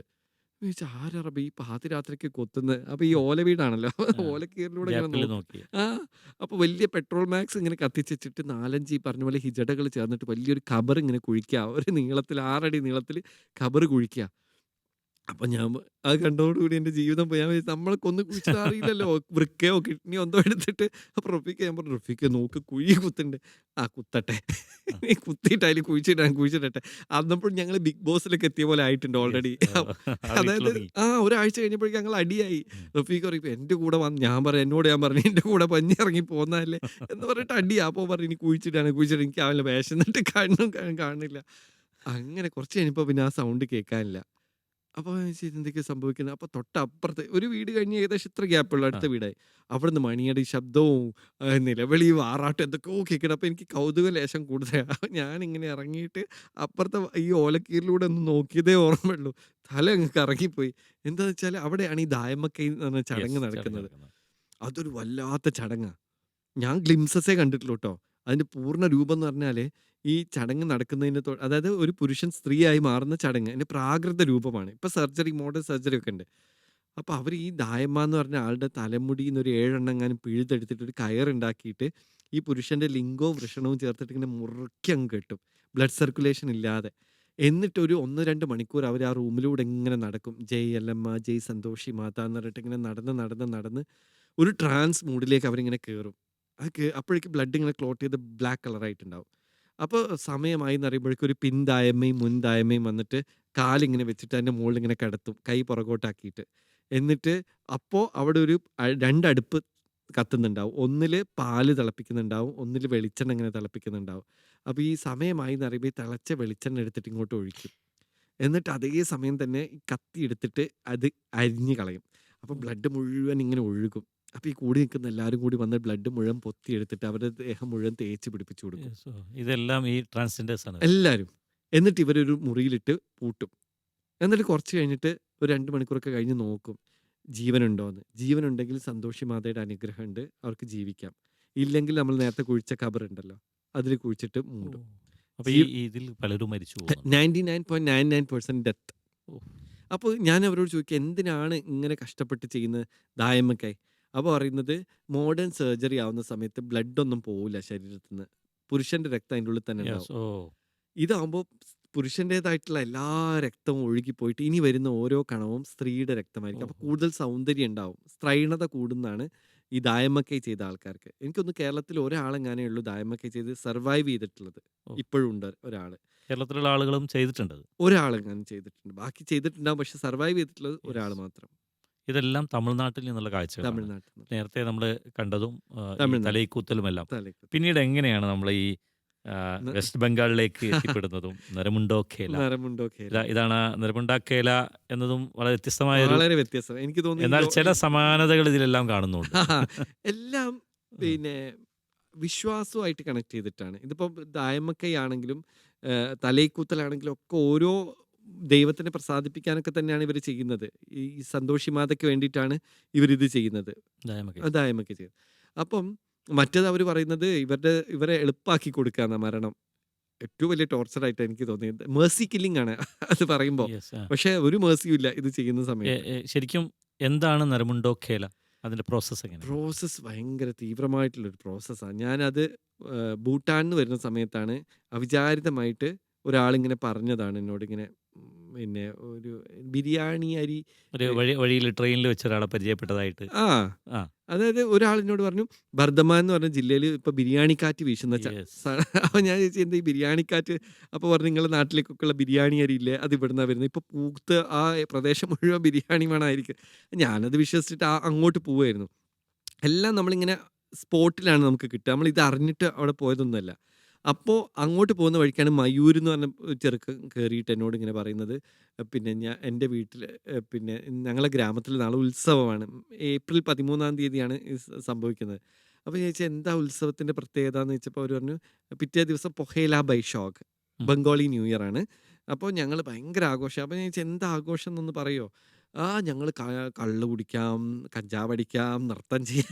പറഞ്ഞു ഇതൊക്കെ ഇപ്പം എല്ലായിടത്തും ഉള്ളതല്ലേ, എന്തെങ്കിലും സ്പെഷ്യൽ ആയിട്ടുണ്ടോ എന്ന് ചോദിച്ചാൽ സ്പെഷ്യൽ ഉണ്ട്, പക്ഷെ അത് നാളെ അല്ല ഇന്ന് രാത്രിയാണ് സ്പെഷ്യാലിറ്റി എന്ന് പറഞ്ഞാൽ. ഇന്ന് പുലർച്ചയ്ക്ക്. ചോദിച്ചാൽ എന്താ സ്പെഷ്യാലിറ്റി? ഇന്ന് നമ്മുടെ ഗ്രാമത്തിൽ നിന്ന് മരിച്ച ആൾക്കാരൊക്കെ കുഴിയിൽ നിന്ന് ഇങ്ങനെ എഴുന്നേറ്റ് വരും എന്ന് പറഞ്ഞു.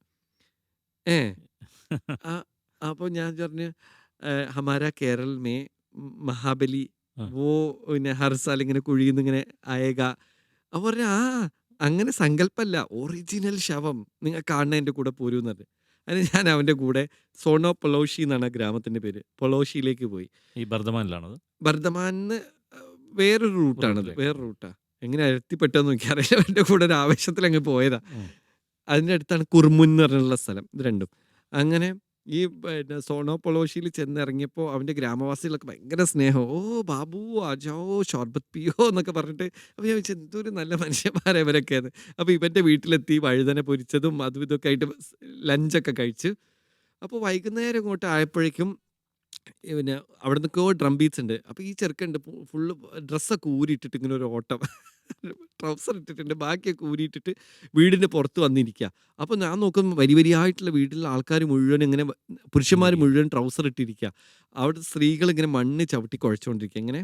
എന്നിട്ട് അതിലേക്ക് മഞ്ഞൾ ഇടുന്നുണ്ട്, വേറെ പല പല കളറിലുള്ള സാധനങ്ങൾ ഇട്ടിട്ട് അതിങ്ങനെ ദേഹം മുഴുവൻ തേച്ച് പിടിപ്പിക്കുക. എന്നിട്ട് പല കളറിൽ അവരുടെ ഫേസിൽ മുഴുവൻ ഇങ്ങനെ ഡ്രോ ചെയ്തുകൊണ്ടിരിക്കുക. അപ്പോൾ എന്നിട്ട് വാല് വെച്ച് കൊടുക്കുന്നുണ്ട്, കൊമ്പ് വെച്ച് കൊടുക്കുന്നുണ്ട്. ഇതൊക്കെ കഴിഞ്ഞിട്ട് പിന്നെ ഭയങ്കര തുടിത്താളം വന്നപ്പോൾ ഈ ചങ്ങായിയൊക്കെ ഇറങ്ങി ഓടി. ഇനി എല്ലാവരും ഒരുപോലെ ഈ മയൂരേതാ അല്ലാത്തതേതാ മനസ്സിലാവില്ല. അപ്പോൾ എനിക്ക് വേറെ ഒന്നും ചെയ്യാല്ല, ഞാനും ഇവരുടെ കൂടെ ഓടി. അങ്ങനെ ഇവരെല്ലാവരും കൂടി വലിയൊരു പ്രൊസഷനായിട്ട് ഇങ്ങനെ പോവുക ടെമ്പിളിലേക്ക്. അങ്ങനെ ടെമ്പിളിലെത്തിയ സമയത്ത് അവിടെ നിന്ന് പിന്നെ ഈ പറഞ്ഞ പോലെ വലിയ വീപ്പയിൽ ചാരായം കൊണ്ടുവെക്കും. അതിങ്ങനെ മുക്കി നമ്മളെ നബിദിനത്തിൻ്റെ റാലിയിൽ സർബത്ത് കൊടുക്കും പോലെ ഇതിങ്ങനെ മുക്കി കൊടുക്കുക. ആൾക്കാരിങ്ങനെ കുടിക്കുന്നുണ്ട്, ചെറിയ മക്കൾ പെങ്ങളാണ് എല്ലാവരും കുടിക്കുക. അങ്ങനെ ഏകദേശം രാത്രിയൊക്കെ ആയ സമയത്ത് ഇവരെ ഒരു വയലിൻ്റെ നടുക്ക് വെച്ചിട്ട് ഇങ്ങനെ ഇങ്ങനെ കൂടിയിട്ട് അവരെന്താ ചെയ്യണമെന്ന് വെച്ചാൽ ഈ ഡെഡ് ബോഡീസ് അവിടെ ഇവിടെയൊക്കെ ഒളിപ്പിച്ച് വെക്കും. അതിങ്ങനെ എടുത്തു കൊണ്ടുവന്നിട്ട് ഇവരിങ്ങനെ ഇവിടെ കട്ട് ചെയ്യും. ഇത് ഈ സമീപകാലത്ത് മരിച്ച ആ ആളുകളാ? ഒരു 10 അതായത് പൊഹേല ബൈഷോക്കിന്റെ ഒരു 15 ദിവസം മുമ്പ് ഇങ്ങോട്ട് മരിച്ച ആൾക്കാരുടെ ബോഡീസാണ് അത്ര അവരെടുക്കുക. ഉം. അവർക്ക് വേണ്ടത് കുട്ടികളുടെ ബോഡിയാണ് ഏറ്റവും പ്രിയം. ഉം. അപ്പോൾ നമുക്ക് കുറേ കുട്ടികളുടെ തല അവരുടെ കയ്യിൽ ഇങ്ങനെ കാണാം, ഉം. ചെറിയ കുട്ടികളുടെ തല. ഉം. അതുപോലെ തന്നെ ബോഡി, പിന്നെ വലിയ മനുഷ്യന്മാരുടെ ബോഡി ആണെങ്കിൽ അതിങ്ങനെ മുറിച്ചിട്ട് ആ കഷ്ണം ഇങ്ങനെ തലയിൽ വെച്ചിട്ട് ഡാൻസ് ചെയ്യുക.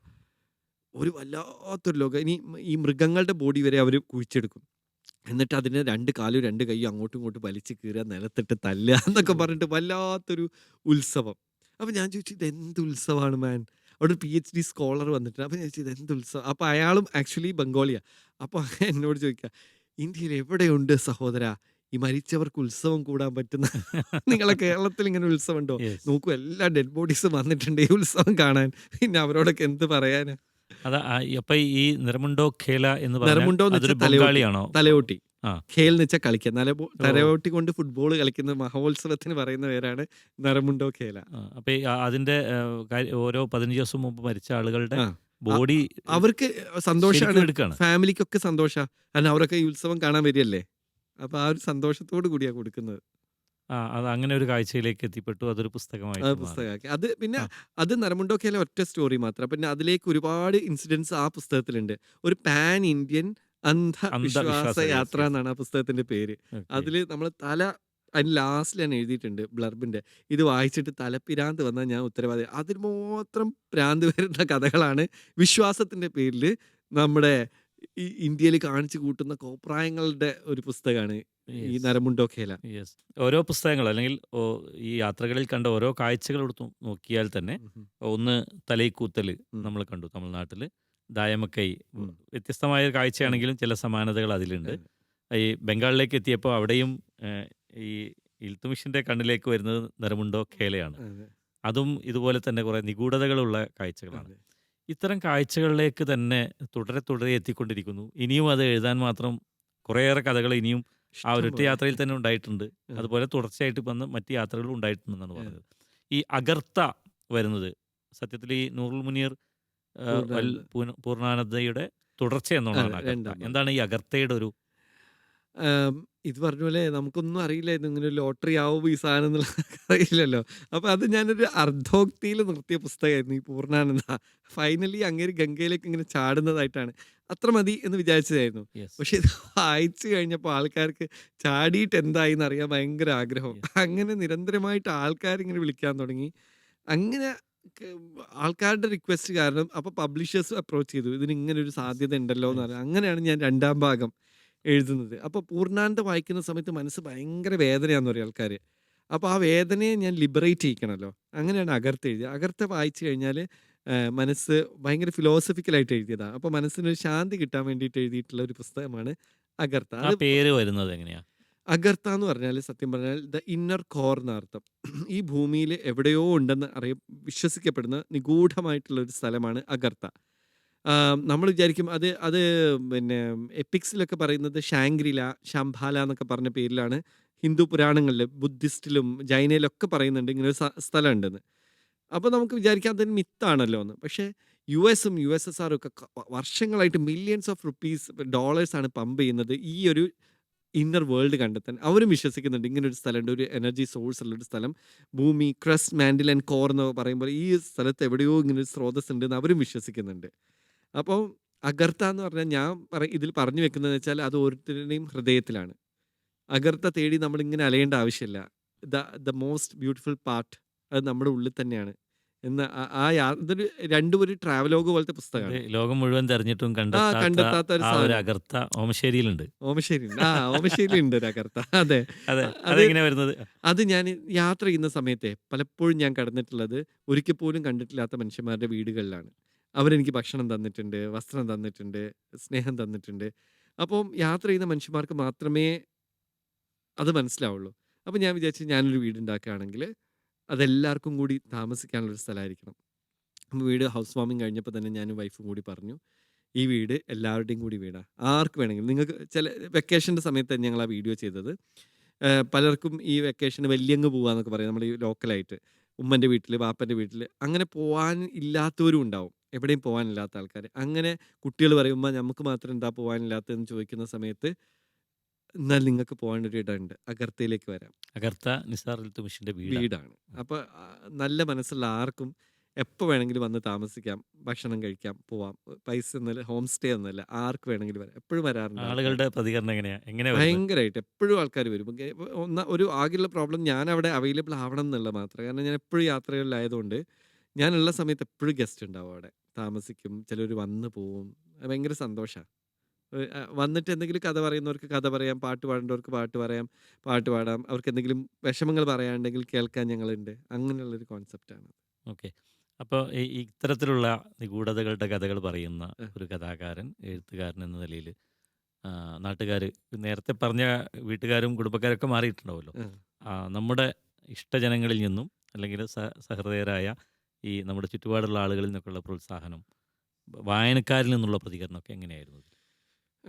ഭയങ്കര ഭയങ്കര വെച്ചാൽ എനിക്കറിയില്ല എൻ്റെ നാട്ടുകാർ എന്നെ എങ്ങനെയാണ് ആക്സെപ്റ്റ് ചെയ്തത്. കാരണം ഞാനൊരു ഔട്ട് ഓഫ് ദ ബോക്സ് ആണ്. ആ നാടിനെ സംബന്ധിച്ചിടത്തോളം അങ്ങനെ ടോളറേറ്റ് ചെയ്യാൻ വളരെ സാധ്യത വളരെ കുറവാണ്. ഞാൻ പോകുന്നത് ഋഷികേശ്, ഹരിദ്വാർ ഇങ്ങനത്തെ സ്ഥലങ്ങളിലാണ്.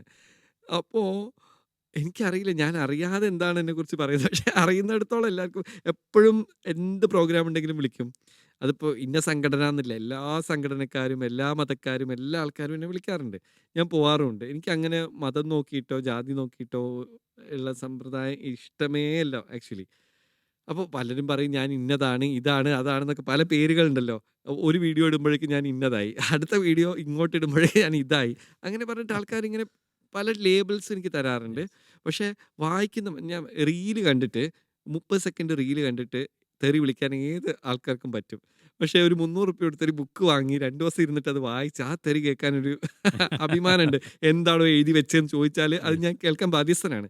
പക്ഷേ ഒന്നും കാണാതെ ഈ റീൽസിൻ്റെ ആദ്യത്തെ 2 സെക്കൻഡ് ആയിരിക്കും കേൾക്കുക. അത് കേൾക്കുന്ന ഉടനെ തന്നെ തെറിയായിരിക്കും പാരഗ്രാഫ് കണക്കിന്. അത് ഞാൻ ആദ്യമൊക്കെ കാണുന്ന സമയത്ത് ഭയങ്കര സങ്കടമായിരുന്നു കേട്ടോ. ഇത്രയും ഞാൻ വിചാരിക്കും ഞാൻ ഉദ്ദേശിച്ച ഇതാണല്ലോ, ആൾക്കാർ എന്തിനാ ഇങ്ങനെ പറയുന്നത്. അപ്പോൾ പിന്നെ ഞാൻ നെഗറ്റീവ് കമൻറ്റ്സ് നോക്കാതായി. പക്ഷേ എൻ്റെ ഫ്രണ്ട്സ് ഇങ്ങനെ സ്ക്രീൻഷോട്ട് എടുത്തൊക്കെ ഇങ്ങനെ ആയിക്കോട്ടോ എന്നെ വിളിച്ചേ കണ്ടില്ല. ഞാൻ പറയും ഇത് കാണാതെക്കാൻ വേണ്ടിയിട്ടാണ് ഞാൻ സ്കിപ്പ് ചെയ്തത്. അപ്പോൾ അവരെനിക്ക് വീണ്ടും അയച്ചു തെറി നമ്മളിലേക്ക് എത്തും. എത്തും. അപ്പോൾ എനിക്കത് പ്രശ്നമല്ല. ഞാൻ വിചാരിക്കും ഓരോ തെറികളും എൻ്റെ പുസ്തകങ്ങൾ വിറ്റുപോകാനുള്ള ഒരു ഊർജ്ജമായിട്ട് ഞാൻ അതിനെ കൺവേർട്ട് ചെയ്തു. സ്വാഭാവികമായിട്ടും നിസാർ തിരഞ്ഞെടുത്ത വിഷയങ്ങൾ അത് ആചാരപരം കൂടി ആയതുകൊണ്ട് ആ തരത്തിലുള്ള ഏതെങ്കിലും തരത്തിലുള്ള മതപരമായ അല്ലെങ്കിൽ വിശ്വാസപരമായ കാര്യങ്ങളെ വേദനിപ്പിക്കുന്നുണ്ടോ എന്ന സംശയങ്ങൾ, അത്തരത്തിലുള്ള പ്രതികരണങ്ങൾ വന്നിട്ടുണ്ട്. വേദനിപ്പിക്കുന്നു എന്നല്ല പറയുന്നത്. നീ ഇന്ന ആളല്ലേ, അപ്പൊ നിനക്ക് ഇന്ന ഇതിനെ കുറിച്ച് എഴുതിയാ പോരെ, മറ്റു മതസ്ഥരുടെ കാര്യങ്ങളെ കുറിച്ച് എഴുതിയാ പോരെ, മറ്റേതിനെ കുറിച്ച് എഴുതിയാ പോരെ, നീ എന്തിനാ കാശിനെ കുറിച്ച് എഴുതുന്നത്, അങ്ങനെ ചോദിച്ചിട്ടുണ്ട്.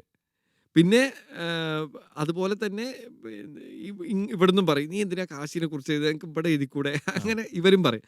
രണ്ട് കൂട്ടരും ഇങ്ങനെ സങ്കുചിതമായിട്ട്. അപ്പം ഞാൻ എഴുതിയത് എന്താണെന്ന് ഇവർക്ക് ആർക്കും അറിയില്ല. അത് അറിയാത്ത ആൾക്കാരെ. പക്ഷേ എന്നെ ഏറ്റവും കൂടുതൽ പുസ്തകങ്ങൾ വാങ്ങിച്ചിട്ടുള്ള ഒന്ന് ദർസിലൊക്കെ പഠിക്കുന്ന കുട്ടികൾ, മദ്രസിലെ മൊലിയാമാർ, പൂജാരി, ഇവർക്കൊക്കെ അറിയണം ഇതിൽ എന്താ ഉള്ളത്. അല്ല ഇനിയിപ്പോൾ ഞാൻ ഈ പൂർണ്ണാനന്ദനെ മുനീറാക്കിയത്, മുനീറിനെ അങ്ങോട്ട് ഹിന്ദുവിനെ മുസ്ലിം ആക്കിയത്, അതൊക്കെ അറിയാനുള്ള ക്യൂരിയോസിറ്റി കൊണ്ടാണെന്ന് കൂടുതൽ ആൾക്കാർ അത് വാങ്ങിച്ചിട്ടുണ്ട്, ഈ പറഞ്ഞ കാറ്റഗറിയിൽപ്പെട്ട ആൾക്കാർ. പക്ഷെ വാങ്ങിച്ചിട്ടുള്ള ആൾക്കാർ ആരും തന്നെ എന്നെ വിളിച്ചിട്ട് ഇതെന്തിനാന്ന് വെച്ചു. എല്ലാവരും ഭയങ്കര അത്രയും അതാണ് 1 lakh കോപ്പീസിൻ്റെ അടുത്ത് ഞാൻ സോൾഡ് ഔട്ട് ചെയ്യുന്നില്ലേ ഫസ്റ്റ് പാർട്ട് സെക്കൻഡ് പാർട്ട്. അതിന് പറയാൻ കാരണം എന്ന് വെച്ചാൽ വായിക്കുന്ന മനുഷ്യന്മാർക്ക് ആ ഒരു റിയലൈസേഷൻ ഉണ്ടാവും, എന്താണ് ഈ ക്യാരക്ടർ എങ്ങനെ ആയത്, മുനീർ എങ്ങനെ പൂർണ്ണാനന്ദ ആയി എന്നുള്ള ജേർണി മനസ്സിലാക്കുമ്പോൾ മാത്രമേ അതിൽ മതമല്ല ഉള്ളത് എന്നുള്ളത് മനസ്സിലാക്കൂ. അയാൾ എങ്ങനെയാണ് ഈ പൂർണ്ണാനന്ദനായി തീർന്നത് എന്നൊക്കെ മനസ്സിലാക്കുമ്പോൾ ഓക്കെ, ആരും ഒന്നും പറഞ്ഞിട്ടില്ല, വായിച്ച മനുഷ്യന്മാരാരും കുറ്റം പറഞ്ഞിട്ടില്ല. ഓക്കെ. നമ്മുടെ ഈ കാഴ്ചകൾ തമിഴ്നാട്ടിൽ തുടങ്ങി, വെസ്റ്റ് ബംഗാളിൽ, അതുപോലെ രാജ്യത്തിൻ്റെ പല ഭാഗങ്ങളിലൂടെ അങ്ങനെയുള്ള കാഴ്ചകളൊക്കെ ഉണ്ട്. പക്ഷേ സ്വന്തം ഗ്രാമത്തിൽ ഓമശ്ശേരിയിൽ നിന്നുള്ള കാഴ്ചകൾ അതിനെ പകർത്തി വെച്ചതാണോ കൊമ്മക്കയം? കാരണം ബാക്കി പുസ്തകങ്ങളൊക്കെ ഞാൻ എഴുതിയത് എന്തിനാന്ന് വെച്ചാൽ എനിക്ക് ഫെയിം ആവാനും പൈസ ഉണ്ടാക്കാനൊക്കെ തന്നെയാണെന്ന് കൂട്ടിക്കോളൂ. പക്ഷേ കൊമ്മക്കയം ഞാൻ എഴുതിയത് ഈ മുസ്ലിം ആയിട്ടുള്ളൊരു മനുഷ്യനാണ്.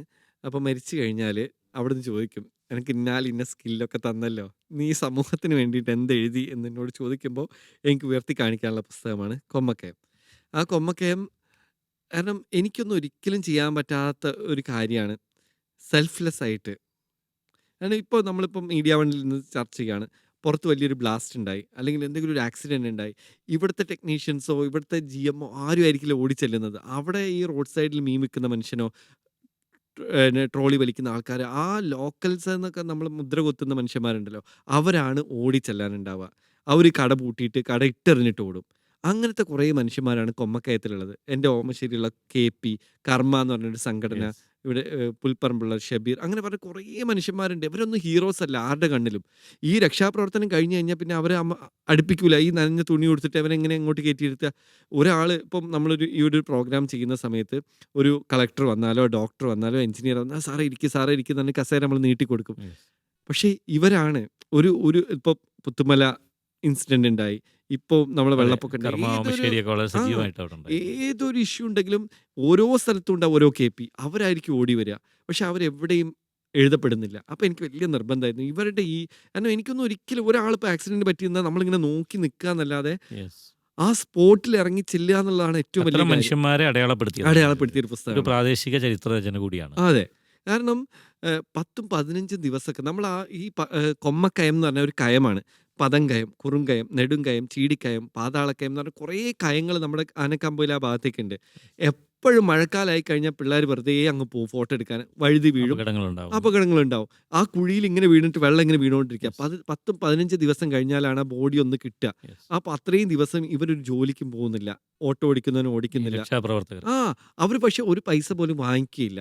അതെ. അവരുടെ വീട്ട് എങ്ങനെ റൺ ചെയ്യുന്നൊന്നും ഒരു കൺസേൺഡ് അല്ല. എനിക്ക് ഈ ഒരു പേര് അത്തരം ആളുകളെ അടയാളപ്പെടുത്തിയ ഒരു പുസ്തകം എന്ന നിലയിലാകുമ്പോഴും കൊമ്മക്കയവും ഈ ദായമക്കൈ പോലെ തന്നെ പേരിലൊരു ആഹാ. ഒരു കൗതുകം അത് അതിലുണ്ട്. ഈ KP ഇങ്ങനെ ഓരോ കഥകൾ പറഞ്ഞ സമയത്താണ് എന്നോട് ഇങ്ങനെ പറയുന്നത്, പിന്നെ കരിമൂർഖൻ മീൻ ഒറ്റിയെടുക്കുന്ന കൊമ്മക്കയം, അങ്ങനെ എന്തോ ഒരു കഥ എന്നോട് ഇങ്ങനെ യെസ്, പറഞ്ഞു. Yes, yes. അപ്പോൾ അത് കേട്ടപ്പോൾ എനിക്ക് ഭയങ്കര കൊമ്മക്കയം, അതൊരു വല്ലാത്ത ഡെപ്ത് ഉള്ള ഒരു കയമായിട്ട് എനിക്ക് ഫീൽ ചെയ്തിട്ട്. നമ്മൾ സംസാരം തുടങ്ങി വെച്ചത് കലക്കസമാവാത്തിയുടെ കലക്കസമാവാത്തി. ഓർമ്മകളും തേടി എന്ന അതെ. വളരെ ക്ലീശേ തലക്കെട്ടിൽ നിന്ന് കലക്കസമാവാത്തി. കലക്കസമാവാത്തി എന്ന പുതിയ കലക്കസമാവാത്തി പേരിട്ടതിന് എനിക്ക് കുറേ കിട്ടും. ഇത് എങ്ങനെയാണ് ഈ പേര് വരുന്നത്? പുതിയ ഏറ്റവും അവസാനത്തെ പുസ്തകം കലക്കസമാവാത്തിയാണ്. വന്നത്. യഥാർത്ഥത്തിൽ ആദ്യത്തെ പുസ്തകവും ഇത് തന്നെയാണ്. കലക്കസമാവാത്തി. അതെ, അതെ. ഓക്കെ. എങ്ങനെയാണ് അത് വരുന്നത്? കലക്കസമാവാത്തി എന്ന പേരും അറിഞ്ഞത് ആ. നമ്മൾ ഈ മലബാറിലൊക്കെ ഈ നിങ്ങളൊക്കെ എപ്പോഴും പറയുന്ന വാക്കായിരിക്കും Yes. കലക്ക സമാവാത്തി. അതിനൊരു മതപരമായിട്ടുള്ള ഒരു കണക്ഷൻ. ഓക്കെ, അറബി പദമാണ് ഹലക്ക സമാവാത്തി എന്നൊരു Yes, പദമുണ്ട്. അതെ, പക്ഷെ ഇവിടുത്തെ ഏതോ രസികന്മാർ അതിനെ എല്ലാം കൂടി കൂടിക്കുഴഞ്ഞ് Yes. കുട്ടിച്ചോറാവുക എന്നുള്ള അർത്ഥത്തിൽ നമ്മൾ പണ്ടേ പ്രയോഗിക്കുന്ന ഒരു സാധനം. ഈ ടൈറ്റിൽ ഞാൻ അനൗൺസ് ചെയ്തപ്പോഴേക്കും ആൾക്കാർ കുറേ വലിയ ഹദീസുകൾ ഇതൊക്കെ ആയിട്ട് വന്നിട്ട് എന്നെ വിമർശിക്കുക. അപ്പം ഞാൻ പറഞ്ഞു, എത്രയോ നൂറ്റാണ്ടുകളായിട്ട് ആൾക്കാർ പ്രയോഗിക്കുന്ന ഒരു പ്രയോഗം മാത്രമാണ്. അപ്പോൾ അങ്ങനെയാണെങ്കിൽ ബദറിൽ ഇബിലീസ് കിടന്ന പോലെ എന്നൊക്കെ പറഞ്ഞിട്ട് പല പല പ്രയോഗങ്ങളും മലയാളത്തിൽ വത്തക്ക വസദ്ദക്ക എന്നൊക്കെ പറയും. Yes, അതെ, അതെ, അതെ. അപ്പൊ അതൊക്കെ അതിനെ കളിയാക്കല്ല, അത് ഈ കൊളോക്കിലി നമ്മൾ എന്താ ഉദ്ദേശിക്കുന്നതെന്നല്ലേ. Yes, അതെ. അപ്പൊ കലക്ക സമാവാത്തി ഞാൻ പറഞ്ഞു എൻ്റെ ഈ ലൈഫിന്റെ ഇതൊക്കെ കൂടി കണ്ടപ്പോൾ എനിക്ക് തോന്നിയൊരു പേരാണ് കലക്ക അത് സമാവാത്തി. ഒരു കലൈഡോസ്കോപ്പിലൂടെ കാണുന്ന കാഴ്ചകൾ പോലെ, അതെ അതെ, അല്ലെങ്കിൽ ഒരു കൊളാഷ് പോലെ. കൊളാഷ് പോലെ. ഇത് Yes. കോഴിക്കോടിന്റെ ഏറ്റവും കൊളോക്കിലായിട്ടുള്ള ഒരു വേർഷനാണ് കലക്ക സമാവാത്തി. നാടൻ പ്രയോഗങ്ങളും അതുപോലെ തന്നെ കോഴിക്കോടിന്റെ ആരും പറയാത്ത കുറേ കഥകളുമാണ് ഈ പുസ്തകത്തിലുള്ളത്. ഓക്കെ. ഇപ്പോൾ നിസാർ ആ പഴയ +2 കാലത്തെ പുറപ്പാടൊക്കെ കഴിഞ്ഞ് തിരിച്ചെത്തി അതെ. പിന്നെ ഒരു അധ്യാപകനാകുന്നു. കോളേജ് അധ്യാപകനാണ് അതെ. ഇപ്പോൾ. മണാശ്ശേരി. ഇപ്പോൾ മണാശ്ശേരി MOM MMO കോളേജിലാണ്. കോളേജ്. ഓക്കെ. ഇപ്പോൾ എങ്ങനെയാ യാത്രകൾക്കൊക്കെ സമയം കിട്ടുന്നുണ്ടോ? പുതിയ യാത്രകൾ, പുതിയ പ്ലാനുകൾ? കുറവാ. ഒരു തിരക്കായി കഴിഞ്ഞാൽ പിന്നെ നമുക്ക് നമ്മുടേതായിട്ടുള്ള ഒരു സമയം വളരെ കുറവായി. പക്ഷെ എന്നാലും ഞാനിങ്ങനെ ഓരോ പ്രോഗ്രാമിനൊക്കെ പോകുന്ന സമയത്തൊക്കെ 2 ദിവസമൊക്കെ എക്സ്ട്രാ എടുത്തിട്ട് യാത്ര ചെയ്യും. പിന്നെ വർഷത്തിൽ ഒരിക്കൽ ഞാൻ എന്നോട് എപ്പോഴും പറയും, നിങ്ങളിങ്ങനെ പോകുന്നുണ്ടല്ലോ, ഞങ്ങളെയും കൂടി കൊണ്ടുപോയിക്കൂടെ. അങ്ങനെയുള്ള ആൾക്കാർക്ക് വേണ്ടിയിട്ട് ഒരു ട്രിപ്പ്. അതായത് ഞാൻ ഇന്ന ട്രെയിനിൽ ഇന്ന ബോഗിയിൽ ഇന്ന സീറ്റിലുണ്ടാവും, താല്പര്യമുള്ളവർക്ക് വരാം, no WhatsApp group, no communication before that. അപ്പോൾ അങ്ങനെ വരും. 10-40 ആൾക്കാരൊക്കെ കയറിയിട്ട് ഓരോ യാത്ര പോയിട്ടുണ്ട്. അങ്ങനെ അത് ഭയങ്കര രസമാണ്. കാരണം അത് ഭയങ്കര ക്യൂരിയോസിറ്റിയാണ്, ആരൊക്കെ ആയിരിക്കും വരുന്നത്. Yes. കാരണം അല്ലെങ്കിൽ ഇപ്പോൾ സാറേ അവിടെ ചൂടുവെള്ളം കിട്ടുമോ, പിന്നെ അവിടെ AC ഉണ്ടാവും, ഇങ്ങനെയൊക്കെ കുറേ ചോദ്യങ്ങൾ. അതൊക്കെ ഒഴിവാക്കാൻ വാട്സപ്പ് ഗ്രൂപ്പ് ഇല്ല എന്ന് പറഞ്ഞു. Yes. അവിടെ എത്തിയിട്ട് ആ സീറ്റിൽ വന്നിട്ട് ഹാജർ പറയാം, ദാ ഞാൻ കയറിയിട്ടുണ്ട്. എന്നിട്ട് വാട്സപ്പ് ഗ്രൂപ്പ് ഉണ്ടാക്കും. അത് ഈ ട്രെയിൻ മാത്രമേ റിസർവ് ചെയ്യുള്ളൂ. ഹോട്ടലൊക്കെ അവിടെ എത്തിയിട്ട് അവിടെ എത്തുന്ന സമയത്ത് ചിലപ്പോൾ ആ ഹോട്ടൽ കംപ്ലീറ്റ് ഉണ്ടാവില്ല. അനിശ്ചിതത്വങ്ങളായിരിക്കും. അനിശ്ചിതത്വം, അതാണ് അതിന്റെ രസം. യെസ്. അങ്ങനെ ആ യാത്രയാണ് ഞാൻ ചെയ്യാറ്. നമ്മളിപ്പോൾ ഈ സംസാരിക്കുന്ന ഈ ഒരു സമയം എന്ന് പറഞ്ഞാൽ ധാരാളമായിട്ട് പുതിയ തലമുറയിലെ കുട്ടികളൊക്കെ നന്നായിട്ട് യാത്ര ചെയ്യുന്നൊരു അതെ സമയമാണ്. അതെ അവരും പുതിയ അവനവനെ കണ്ടെത്താനും പുതിയ കാഴ്ചകൾ കാണാനും അതെ നോർത്ത് ഈസ്റ്റിലേക്കൊക്കെ ധാരാളം ആളുകൾ അതെ യാത്ര ചെയ്യുന്നുണ്ട്. അതെ അപ്പം പക്ഷേ ഈ ഇൽത്തുമിഷിൻ്റെ യാത്രകളുടെ ഒരു പ്രത്യേകത ഈ പറഞ്ഞ പോലെ വന്നെത്തിപ്പെടുന്നത് മുഴുവൻ നിഗൂഢതകളാണ്. ഈ ഇത്തരത്തിലുള്ള യാത്ര ചെയ്യുന്ന കുട്ടികളോട് നമ്മുടെ ഈ രാജ്യത്തിൻ്റെ ഒരു വൈവിധ്യങ്ങൾ കൂടി കണ്ടറിയുക എന്നതാണല്ലോ നമ്മുടെ യാത്രയുടെ ഒരു അതെ. സവിശേഷത. എനിക്ക് തോന്നുന്നു അപ്പം അവര് അത്തരം കുട്ടികളോട് നമുക്ക് എന്താ പറയാം? എന്നെക്കാളും അവർ എക്സ്പ്ലോർ ചെയ്യുന്നുണ്ടെന്ന് ഞാൻ യെസ്, മനസ്സിലാക്കുന്നത്. അതെ, കാരണം എത്ര ട്രാവലേഴ്സാ, ഹിച്ച് ഹൈക്കിംഗ് നൊമാഡ്, ചിത്രൻ എന്നൊക്കെ പറഞ്ഞിട്ട് യെസ്, അസാധ്യം. നമ്മളൊക്കെ ഒരു വിരൽത്തുമ്പിൻ്റെ അത്ര പോലും എത്തിയിട്ടില്ല. അതാണ് എൻ്റെ ഒരു അഭിപ്രായം. ഞാൻ കുറച്ചും കൂടി കഴിഞ്ഞ് ഇങ്ങോട്ട് ജനിച്ചാൽ മതി. കാരണം കുറച്ചും കൂടി സാധ്യതകളുണ്ടായിരുന്നു. അന്ന് ഈ പറഞ്ഞ പോലെ ആയ കാലത്ത് പോകാനുള്ള സ്വാതന്ത്ര്യം കിട്ടിയില്ല. അപ്പോൾ എനിക്ക് സമയം കുറവാണ് കിട്ടിയത്. അപ്പോൾ കിട്ടിയത് കൊണ്ട് ഞാൻ എപ്പോഴും പറയുന്നത്, ഓർഗനൈസ്ഡ് ആയിട്ട് പോകുന്ന സമയത്ത് നമുക്കൊന്നും കാണാൻ പറ്റില്ല. അവർ ഒരു വണ്ടി അറേഞ്ച് ചെയ്യും, നമ്മൾ അതിൽ കയറുന്നു, ഹോട്ടലിൽ പോകുന്നു, ഇറങ്ങുന്നു, തിരിച്ചു വരുന്നു. അതിൽ എക്സ്പ്ലോറേഷൻ ഇല്ല. നമ്മളൊരു ടൂർ പോയി എന്ന് പറയാം. ഓക്കെ, ഞാനിതാ സിംഗപ്പൂർ പോയി തിരിച്ചു വന്നു. അല്ലാതെ സിംഗപ്പൂരിൽ നമ്മൾ എയർപോർട്ടിൽ ഇറങ്ങിയിട്ട് അവിടെ മുതൽക്ക് ടാക്സി തപ്പി കണ്ടുപിടിക്കുന്നത് മുതൽക്കാണ് നമ്മുടെ ജേർണി ശരിക്കും തുടങ്ങുന്നത്. ടാക്സി നമുക്ക് വേണ്ടി വെയിറ്റ് ചെയ്യുന്നിടത്ത് ജേർണി ഇല്ല. ടാക്സി എവിടെ, ടാക്സി എന്ന് പറയാൻ പോലും ചിലപ്പോൾ അറിയില്ലുണ്ടാവില്ല. അവിടെ വേറെ ഒരു ഭാഷയായിരിക്കും. ആംഗ്യത്തിലൂടെ ഒക്കെ പറഞ്ഞിട്ട് ആ സാധനം കണ്ട് അതിൽ കയറി തപ്പി ഒരു ഹോട്ടൽ കണ്ടുപിടിച്ച് ഗൂഗിൾ മാപ്പ് ഇട്ട് പോയി. അവിടെ എത്തുന്ന സമയത്ത് ആ ഹോട്ടൽ പൂട്ടിയിട്ടുണ്ടാവും. അപ്പോൾ ആ ഹോട്ടലുകാരൻ പറയുകയാണ്, എന്നാൽ തൽക്കാലം ഇന്ന് രാത്രി എൻ്റെ വീട്ടിൽ. അങ്ങനെയൊക്കെയാണ് യെസ്, കഥകളും അനുഭവങ്ങളും എക്സ്പീരിയൻസും ഉണ്ടാകുന്നത്. ഉണ്ടാവുക. അതെ, തീർച്ചയായിട്ടും നമ്മുടെ ഗൂഗിൾ മാപ്പ് എവിടെ ആ കട്ടാവുന്നോ ആ അവിടെയാണ് നമ്മുടെ ആ യാത്രകൾ യാത്ര ആരംഭിക്കുന്നത്. ആരംഭിക്കുന്നത് സത്യമായിട്ടും. അതുപോലെ തന്നെ നമ്മുടെ ഐറ്റിനറി എവിടെ ബ്രേക്ക് ആവുന്നോ അവിടെയാണ് പുതിയ കാഴ്ചകളും സത്യം. നമ്മളെ കാത്തിരിക്കുന്നത്. അതെ, അത് ധാരാളം യാത്രകൾ അത് മറ്റു പലപ്പോഴും അത്തരം ഭയങ്കര അനുഭവങ്ങൾ ഉണ്ടാവും. റഷായിരിക്കും. അതായത് നമ്മൾ ഇന്ന് കൊൽക്കത്തയിൽ ഇറങ്ങുന്നു, 1:10 മുതൽ 3:30 വരെ യെസ്. ഇവിടെ നമ്മൾ സ്കൂളിൽ നിന്ന് കൊണ്ടുപോകുന്ന പോലെ. അതിൽ നമ്മൾ മാത്രമല്ല കൂടെ വരുന്ന ആളുകൾ ചോദിക്കും 3:10 ആ അതെ, അത് പിന്നെ ഞാൻ പിന്നെ സോളോ പ്രിഫർ ചെയ്യാൻ കാരണം എന്താ പറയുക, നമ്മൾ ഫ്രണ്ട്സിനെയും കൊണ്ട് പോകുമ്പോൾ 4 ആൾക്ക് 4 ദിക്കിലേക്കായിരിക്കും യെസ്, പോകേണ്ടത്. അപ്പോൾ പിന്നെ അത് തല്ല് കൂടിയിട്ട് ഒരു 2 മണിക്കൂർ ഇത് ഫിക്സ് ചെയ്യാൻ വേണ്ടി പോകും. പക്ഷെ അതും ഒരു രസമാണ്. പക്ഷെ ഒറ്റയ്ക്ക് എക്സ്പ്ലോർ ചെയ്യണമെങ്കിൽ ഒറ്റയ്ക്ക് തന്നെ പോകണം എന്നാണ് എൻ്റെ അഭിപ്രായം. ഓക്കെ. പുതിയ യാത്രകളോ അല്ലെങ്കിൽ പുതിയ പുസ്തകരചനയോ മുന്നിലുണ്ടോ? ഉണ്ട്. ഇപ്പം ഈ ഓണം വെക്കേഷനിൽ ഒരു ബംഗാൾ യാത്ര വിചാരിക്കുന്നുണ്ട്. പിന്നെ ഒരു പുസ്തകം ജാനുവരിയിലേക്ക് ചെയ്തുകൊണ്ടിരിക്കുന്നുണ്ട്. ഏതാണ്ട് ഇതേ സ്വഭാവത്തിൽ തന്നെ ആയിരിക്കും എന്ന് വിചാരിക്കുക. യലി ലാമ സബഹ്തനി എന്നാണ് പുസ്തകത്തിൽ. ഓ, അത് കുറച്ച് ഓക്കെ, വലിയ ഓക്കെ, പേരാ. ഓക്കെ. ലാമ ഹീബ്രു ആണോ? സബഹ്തനി, ഹീബ്രു, യെസ്. ജീസസ് ക്രൈസ്റ്റിന്റെ അവസാനത്തെ വാക്കുകൾ. ഓക്കെ. അപ്പൊ ഇവര് മറ്റൊരു അപ്പോൾ എല്ലാവരും ട്രാക്കാണ്. ചോദിക്കും, ഹിന്ദുക്കളെ വിട്ട് മുസ്ലിങ്ങളെ വിട്ട് ക്രിസ്ത്യാനിയിലേക്ക് കയറി വന്നു. എനിക്കിഷ്ടമാണ് ഈ റിലീജിയനും അതിലുള്ള നല്ല മനോഹരമായിട്ടുള്ള മിത്തുകളൊക്കെ യെസ്, എടുത്തിട്ട് യെസ്, വർക്കൗട്ട് യെസ്. ചെയ്യാൻ. അപ്പോൾ മിത്ത് എന്ന് പറയരുത് എന്ന് എന്നോട് കുറേ ആൾക്കാർ. ഞാനൊക്കെ കോളേജിൽ പഠിക്കുന്ന സമയത്ത് ഒരു പോസിറ്റീവ് വേർഡാണത്. ഹിന്ദു മിഥോളജി, ക്രിസ്ത്യൻ മിഥോളജീസ് എന്നാണ് നമ്മളൊക്കെ പഠിച്ചിട്ടുള്ളത്. യെസ്. ഇപ്പോഴാണ് മിത്ത് എന്ന് പറഞ്ഞാൽ ഇങ്ങനെയല്ല അങ്ങനെയല്ല എന്നൊക്കെ ആൾക്കാർ പറയാൻ തുടങ്ങി. ഞാൻ ഉദ്ദേശിക്കുന്നത് പുരാണ കഥകൾ എന്നാണ്. യെസ്. ബൈബിൾ, ബിബ്ലിക്കൽ, ഖുറാനിക് എല്ലാം മിഥോളജിക്കൽ. തീർച്ചയായും നമ്മുടെ ഒരു യാത്രികനെ സംബന്ധിച്ചിടത്തോളം പ്രത്യേകിച്ച് നമ്മുടെ ഒരു ഇന്ത്യയുടെ തന്നെ ഒരു സവിശേഷത വൈവിധ്യങ്ങളാണ്. അതെ, വ്യത്യസ്തമായ ആചാരങ്ങൾ, ഉറപ്പ്. നമ്മൾക്ക് പരിചയമില്ലാത്ത ആചാരങ്ങൾക്ക് കൂടുതൽ ഭംഗിയുണ്ട്. അതെ അതെ. യഥാർത്ഥത്തിൽ അത്തരം ധാരാളം കാഴ്ചകളാണ്. ഇതിനെല്ലാം ഒരു വൈരുദ്ധ്യങ്ങളായി കാണാതെ ഉം. അതിനെ വൈവിധ്യങ്ങളായി മനസ്സിലാക്കുന്നു എന്നുള്ളതാണ് ഈ ഇൽത്തുമിഷിന്റെ ഈ രചനകളിൽ നമ്മൾ നിന്ന് ആരെയും ബ്ലെയിം ചെയ്യേണ്ട ആളുകൾക്ക് ആവശ്യമില്ല. ആൾക്കാരെ ഹേർട്ട് ചെയ്യുന്ന രീതിയിൽ എന്തെങ്കിലും ഉണ്ടെങ്കിൽ നമുക്ക് കംപ്ലൈന്റ് ചെയ്യാന്നല്ലാതെ ബാക്കി അവരെന്തോ ആയിക്കോട്ടെ, അത് നമ്മളെ ബാധിക്കുന്നില്ലല്ലോ. ഒരു അവരവരുടെ വിശ്വാസം. കൗതുകം ഉണ്ടല്ലോ ഇതിലൊക്കെ. കൗതുകമുണ്ട്. അതെ, അത് വളരെ നിരുപദ്രവമായിട്ടുള്ള എന്തൊക്കെയോ ആചാരങ്ങളുണ്ട് ഈ ലോകത്ത്. അതൊക്കെ അതിൻ്റെതായ മട്ടിലങ്ങ് പോട്ടെ. അതിനിപ്പോൾ നമുക്കെന്താ. ഏതായാലും ആരും കാണാത്ത കാഴ്ചകൾ തേടി ആരും നടക്കാത്ത വഴികളിലൂടെയുള്ള ഒരു സഞ്ചാരം, അതാണ് നിസാർ ഇൽത്തുമിഷിനെ വ്യത്യസ്തനാക്കുന്നത്. കണ്ട കാഴ്ചകളൊക്കെയും അദ്ദേഹം പകർത്തി വെച്ചു. അത് ഓരോന്നും പുസ്തകങ്ങളായി മാറിയപ്പോൾ ഓരോ പുസ്തകത്തിനും അതിൻ്റെ തലക്കെട്ടുകൾ കൊണ്ട് തന്നെ ശ്രദ്ധിക്കപ്പെടുന്ന പുസ്തകങ്ങളായി മാറാൻ സാധിച്ചു. പുതിയ യാത്രകളും പുതിയ രചനകളുമായി മുന്നോട്ട് പോകാനാവട്ടെ എന്ന് ആശംസിക്കുന്നു. Thank you. ഓക്കെ.